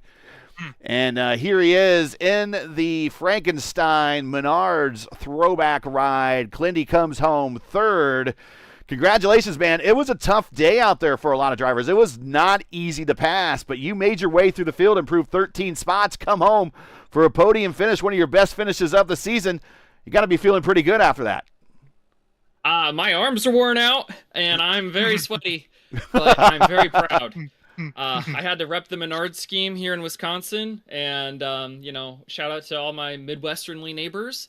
It's just the culture thing, right? I think I passed 5 or 6 cars on that first stint, and then basically got stuck behind Andrew Wood when he passed me, thinking maybe he could get around, I don't remember who it was. I could look at the results, but... I think it was Dan Marrera. Yeah, we were fighting with Dan Marrera, and Wood got by him, and I'm like, okay, I'll just do the same thing he did. And it took me 40 laps, and at that point, I'm like, okay, I just got to do what the guys in front of me don't do. And so I made the strategy called to make the save from that caution with, like, I don't think it was 76 or whatever to go. And I'm like, okay, I can make that number. I know I can make that number. I did, but the cautions helped, right? The cautions let me go full push and hold off Chad. I know he's pretty upset about spinning there, but I was just pinning him down. I had to do my job to fight for the podium. So, I felt like I gave him enough room. Hopefully he feels the same way. But yeah, that was my day. Just had to fight and claw for every single spot. What is it that makes passing here so hard? The fact that the low line looks appealing, but the high line is really the faster way around? Yeah, you want to ideally be on the bottom in the middle of the corner, but you want to be on the top on entry and exit. So that's 2 places you want to be on the top and 1 place where you want to be on the bottom. Being on the top on exit, whether you come from the bottom or you ran there the whole time, gives you such a better run down the straightaway that it is impossible to pass someone who just camps the high line when you get the bottom the whole way through, if they know what they're doing and they are giving you an appropriate amount of space but not pinching too hard. It's just very, very difficult because clean air is such a premium, right? Adriano whipped us because I think he started on the front row, and you make 1 pass and then you've got clean air. I think I ran 2.5 tenths better the first lap. I had clean air all race long. And I'm like, wow, so this is how the other side lives. So I got to figure out how to do that 2-lap queue, because holy smokes am I bad at it. Well, this might have clinched up the rookie championship for you, but I know you want to get a win before the season runs out, and you're pretty good at Gateway. How you feeling about next week? I'll probably finish second to Adriano, to be honest with you, and that's fine. That's like a win. So that dude kicks so much butt in this car. I can hope that maybe he, gets a black flag on the initial start or messes up on pit road or hits a lapper, right? I mean, I would love to beat him on pace, but last season you saw me go head-to-head with him at Gateway, and not only did he save more fuel than me, he beat me by like half a lap, and I finished second. So hopefully I can half or at least quarter that margin. If I can lose by a turn or beat him by a nose, I'll take those results any day of the week. Shout-outs, friends, family, sponsors, anyone want to say hi to? Yeah, absolutely. We've got 2 huge races coming up soon that you've got to watch on the P1 Broadcasting Network. On June 7th and June 8th, we've got the P1 600, the 600-kilometer race at Michigan. It's invite only, and we're coming away with a lot of money for that race. And then on Sunday, we've got the Votive Indy Derby, which is the Votive crown jewel. It's the race for the roses and the riches. Tune on into that race. It's going to be awesome. That setup kicks so much butt. Whereas the 600 is an open setup. So you're going to see a bunch of mad scientists come out for the last big payout for open sets in this car, because we're getting a refresh in like 2 weeks. So it's going to be really, really, really, really cool. So don't miss those. Mark your calendar. Tune in. I think they're both Saturday and Sunday evening Eastern time on the P1 Broadcasting YouTube channel. So thanks to everyone on that channel and all the work we do. And shout outs to Sophie Connell, who's been putting together IIS guides and setups for the public on the channel. And you'll see the last fixed oval guide for the season come out, because we were finally at a track we haven't been to before, which is New Hampshire, which I'll make later this week. And then shout out to Techtopia Systems, the presenting sponsor of Tuesday Night Top Split and an official partner of Rogue Racing. I'm sure Gary could do a better job with their read, but just want to give him a shout out. And then also shout out to Sugerman Farms and all of my teammates at Rogue Racing and my affiliate racers everywhere around the world. And then I've got some friends who are in the chat, so thanks to Hillary and Catherine, thanks to my mom, my dad, my brother and my sister, and everybody who wished me well tonight, and all my competitors on the track. You know, it's such a pleasure to share the track with Tyler, Connor, Ethan, Adriano, everybody. It's just, you know, everybody down the list. I enjoy every single moment on an oval in this series. So look forward to finishing at the egg-shaped one in St. Louis next week at World Wide Technology. All right. Congratulations on the podium finish. I know that you've been shooting for those, and they've been not so easy to find this season, but you got one. Heading to another track you do reasonably well at, and you might have cinched up the rookie championship. So pretty good season all in all. Congrats. We'll catch you at the next one. Thank you, Gary. Point is up. All right. Points are up. And so what we'll do is I'll refresh the page, and then we'll bring Tyler in here. And then we will talk about the points. And here is Tyler. Tyler, before we get to the interview, points have been updated. Adriano Pinero has a 443 points total. Tyler is second with 406. You're 37 behind going into a double points race. So you're within the double points zone there. So you're going into the last race of the season with a chance. Stanley, much the same way. He's at 65, and I think it's you three are going to be the only ones mathematically eligible for the championship going to World Wide Technology Raceway here in about a week. But talk about this race. You kind of started up front, stayed up front, but it was really tough to do something up front. It was very tough to pass here today, but you managed to at least hold off several challenges and to get onto that second step of the podium and maintain pace with the guy that you've been chasing in the championship. And short of getting the win, that's kind of mission accomplished for everything else, right? Yeah, I'd say so. It sucks though, honestly. I mean, we came into this about 26 back, and the goal was to somehow finish ahead of Pinheiro and maybe get within 20. Which would have been worth a spot essentially next week with the double points. But yeah, just tough. Kind of stuck pretty much where you started. The restarts, you had to kind of get what you could get. But even on the long runs, it was still, you were able to make some stuff happen with the fuel save and going longer to overcut. Was a pretty big advantage. We just never really got but one green flag stop. So I was kind of banking on that, just managing where I was at, running down on the fuel map, and hoping to kind of cycle forward with the pit stops, but we just ended up getting some bad timed yellows.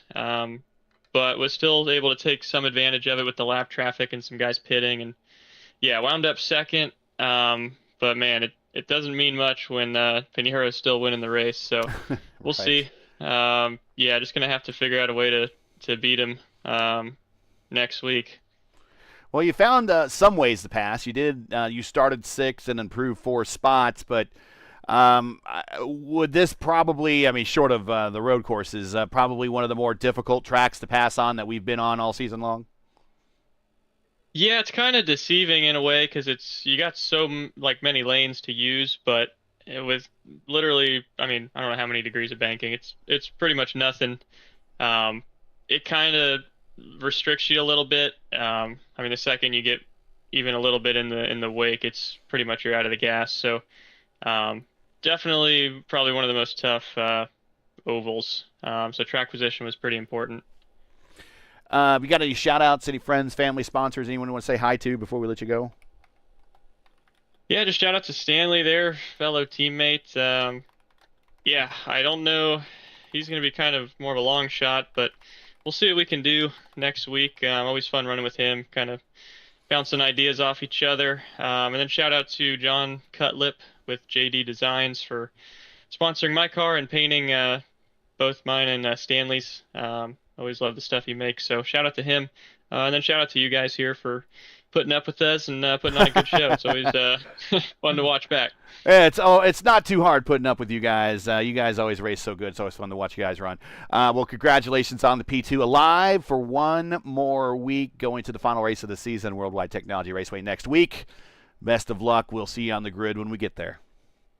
Appreciate it. All right, and I see a second message from you. Mm-hmm. Yeah, I know. Your iRacing stuff is in screen. I know. Let's see here. There we go. We'll go ahead and bring up Adriano's car. And not a lot of good, tight, close camera angles. There's one right there. We'll use that for the time being. There he is. There's his line for the day. Started first, finished first, started second. Only went as low as third. I mean, talk about up at the front all day today. But there's pretty much half the race was his as the leader, 106 out of 250 laps. But let's get to his message. Hello, friends. Good evening. First of all, I'd like to congratulate the podium finishers, Kyle and Fody. Chad had a great qualifying session. I didn't practice much, but I felt I could have done better in the qualifying session. I don't know. He started second, Lewis. I don't know how he had, the only way to do better is get the pole. And the race, I lost second place to Ethan, but in the long run, I was able to save more tires at the beginning and then have easier time in traffic, which we did note. I was able to pass Ethan and Chad with this strategy. I noticed that Chad pitted early, but I stayed on the track, which we did talk about that. In the last laps, I was able to have clean air and do very fast laps to my surprise. I don't know why he's saying this is a surprise to him. It's no surprise to us that he's fast. But and then when I took the lead, I was able to control the pace. Very great race. I'm happy with another victory in the championship. The last round is double points, so anything is possible. Fody and Ethan also have a great chance for the title as well, but I hope to come out on top next week. Have a great night, guys. And that is the word from Adriano Pinero. What do you think of his race overall there tonight? He kind of had to work for it at times. It wasn't an easy one for him, but it looks easy, but it wasn't easy for him. Oh, sometimes you think it is easy, and just sometimes you think it's super difficult because I really practice and I don't feel I'm gonna be good over here. And then in because it's a long race, it's in 250 laps, you start to figure out by yourself how you're gonna make the turns in every lap. So that's when I think he tried to interpret it. That's when I tried to. He said, maybe he said, maybe I think he thinking that I was really surprised to win the race today. I thought it was gonna be somebody else, not me. Because maybe for practice, maybe because for the feeling for the car and how hot is the track and how is the people around. That's what you're thinking. And he won the race. That's a good thing. Next week is gonna be the last one. And it's funny because from Kentucky when we started in February to Long Beach, he wasn't on the first standing. Always 40 was on the first, so 40 because he won in Long Beach, he was 27. And then it was in Atlanta when he took the lead for the first time for Adriano. And then he lost the lead because 40 he get better in the Indianapolis GP.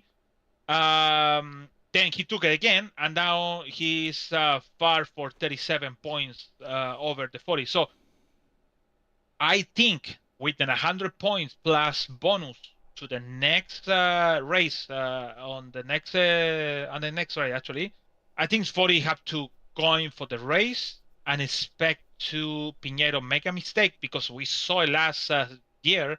He almost make a mistake and lose the race, but not the championship for sure. Because Stanley, he have a issue in the first stint of the race. Yeah. He went out, so maybe he could expect it to some mistake on Piñero. We see it. We saw in the fixed series when the first lap in Indianapolis, he went out and gone.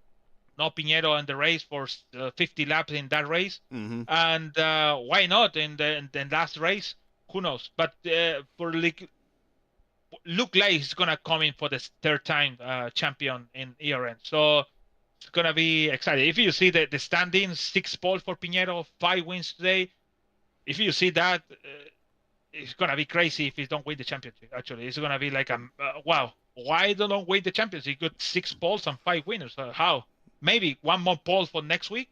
Who knows? But you have the best seat for win the championship again and ERN. So good race, really short. Good for Piñero. For still in there.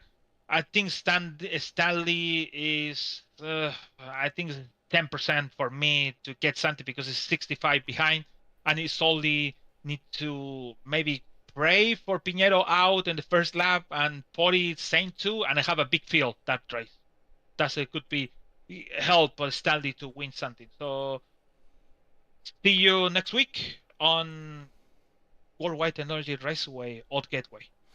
That was one of the problems with last year's race, is that there was a small field. So I hope all these guys show back up and put on a good show next week. And there's still some battles still to determine the remainder of this top 10. Pinero is your leader by 37 points over Foti. Stanley, 65 points behind. Chad's in 4th, 174 behind.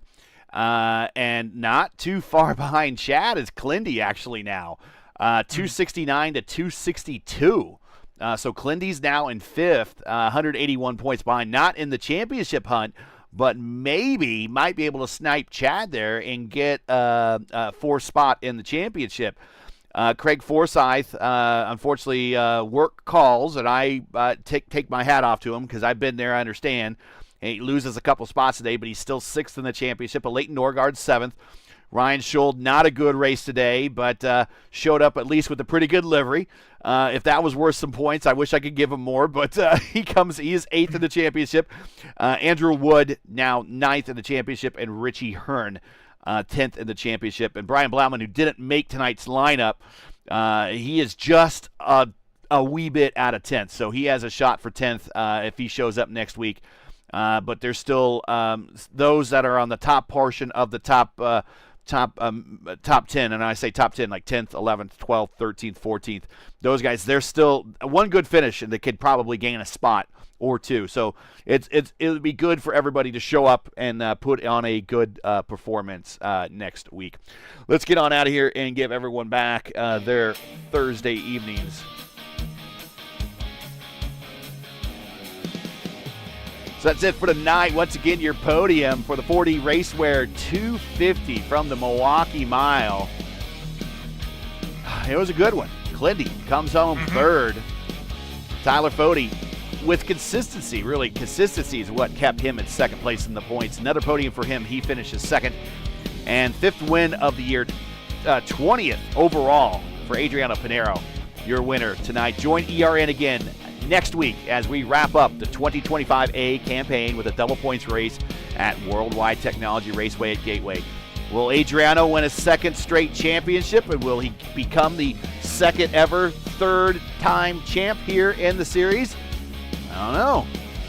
Or will Tyler and Ethan come away with a steal of the century? We don't know. We'll have to find out. Coverage begins around 7:45 p.m. Eastern Time. Again, it's 7:45 p.m. Eastern. As always, you can find everything right here at YouTube and just keyword search, Elite Racing Network. Now, as you know, the YouTube algorithm game is not an easy one, so please help support ERN with the weekly grind. Leave a comment below. Let us know what you thought of tonight's race, and if you enjoyed tonight's coverage, support us by smashing like in the video. If you're new, click subscribe, and while you got to hit the bell for weekly reminders so don't miss out on more of ERN's other iRacing programming, including the Juicy Spider Studios Elite Truck Series, Sundays at 8:30 p.m. Eastern Time, and the Mark J. Rebilas Grand National Series, Mondays at 7:30 p.m. Eastern. Ring that bell icon. You won't miss a single race. Today, Milwaukee 250 is proudly sponsored by 4D Racewear. Check out their line of made-for-sim racing gloves, shoes, and apparel. Visit them today at 4dracewear.com or click on the link in the description. The naming rights for the Warriors for Peace IndyCar Series, paid for by Warriors for Peace. Warriors for Peace is an Indianapolis-based nonprofit organization working to end violence and inspire peaceful change, founded in memory of Jack Shockley. They support youth through scholarships, mentoring, and community programs. To learn more to support their mission, visit their webpage at warriorsforpeace.org or follow one of their socials today. All the links you need are in the description. We want to thank the Warriors for Peace organization for their continued support of this signature series. Special thank you to our premier sponsors, Blue Egg Marketing and World Wide Technology Raceway. Don't spin your wheels. Accelerate success with Blue Egg, fueling small businesses to win big. To learn more about Blue Egg, go to blueeggmarketing.com or click on their link in the description. World Wide Technology Raceway is a premier motorsports facility located in Madison, Illinois, just minutes from downtown St. Louis and the iconic Gateway Arch. To learn more about World Wide Technology Raceway, to buy tickets for one of their marquee events, the IndyCar race. You want to buy tickets for that? Check out Worldwide WWT Raceway. That's WWTRaceway.com or click on their link in the description. It's always easier to do that. For business inquiries to learn more about the Elite Racing League and what we do, visit EliteRacingLeague.com. Subscribe on YouTube, like us on Facebook, and follow us on X and Instagram. As always, links are in the description. So, for Luis Gonzalez Nunez, everyone here at the Elite Racing League and the Elite Racing Network, I am Gary Gatto saying all good night, and thanks for watching on all of our men and women serving in the military and as first responders. Godspeed, God bless, and come home safe. Catch us all again next week for Championship Thursday at Worldwide Technology Raceway for the next race of the Elite Racing League's Warriors for Peace IndyCar Series. Good night, everybody.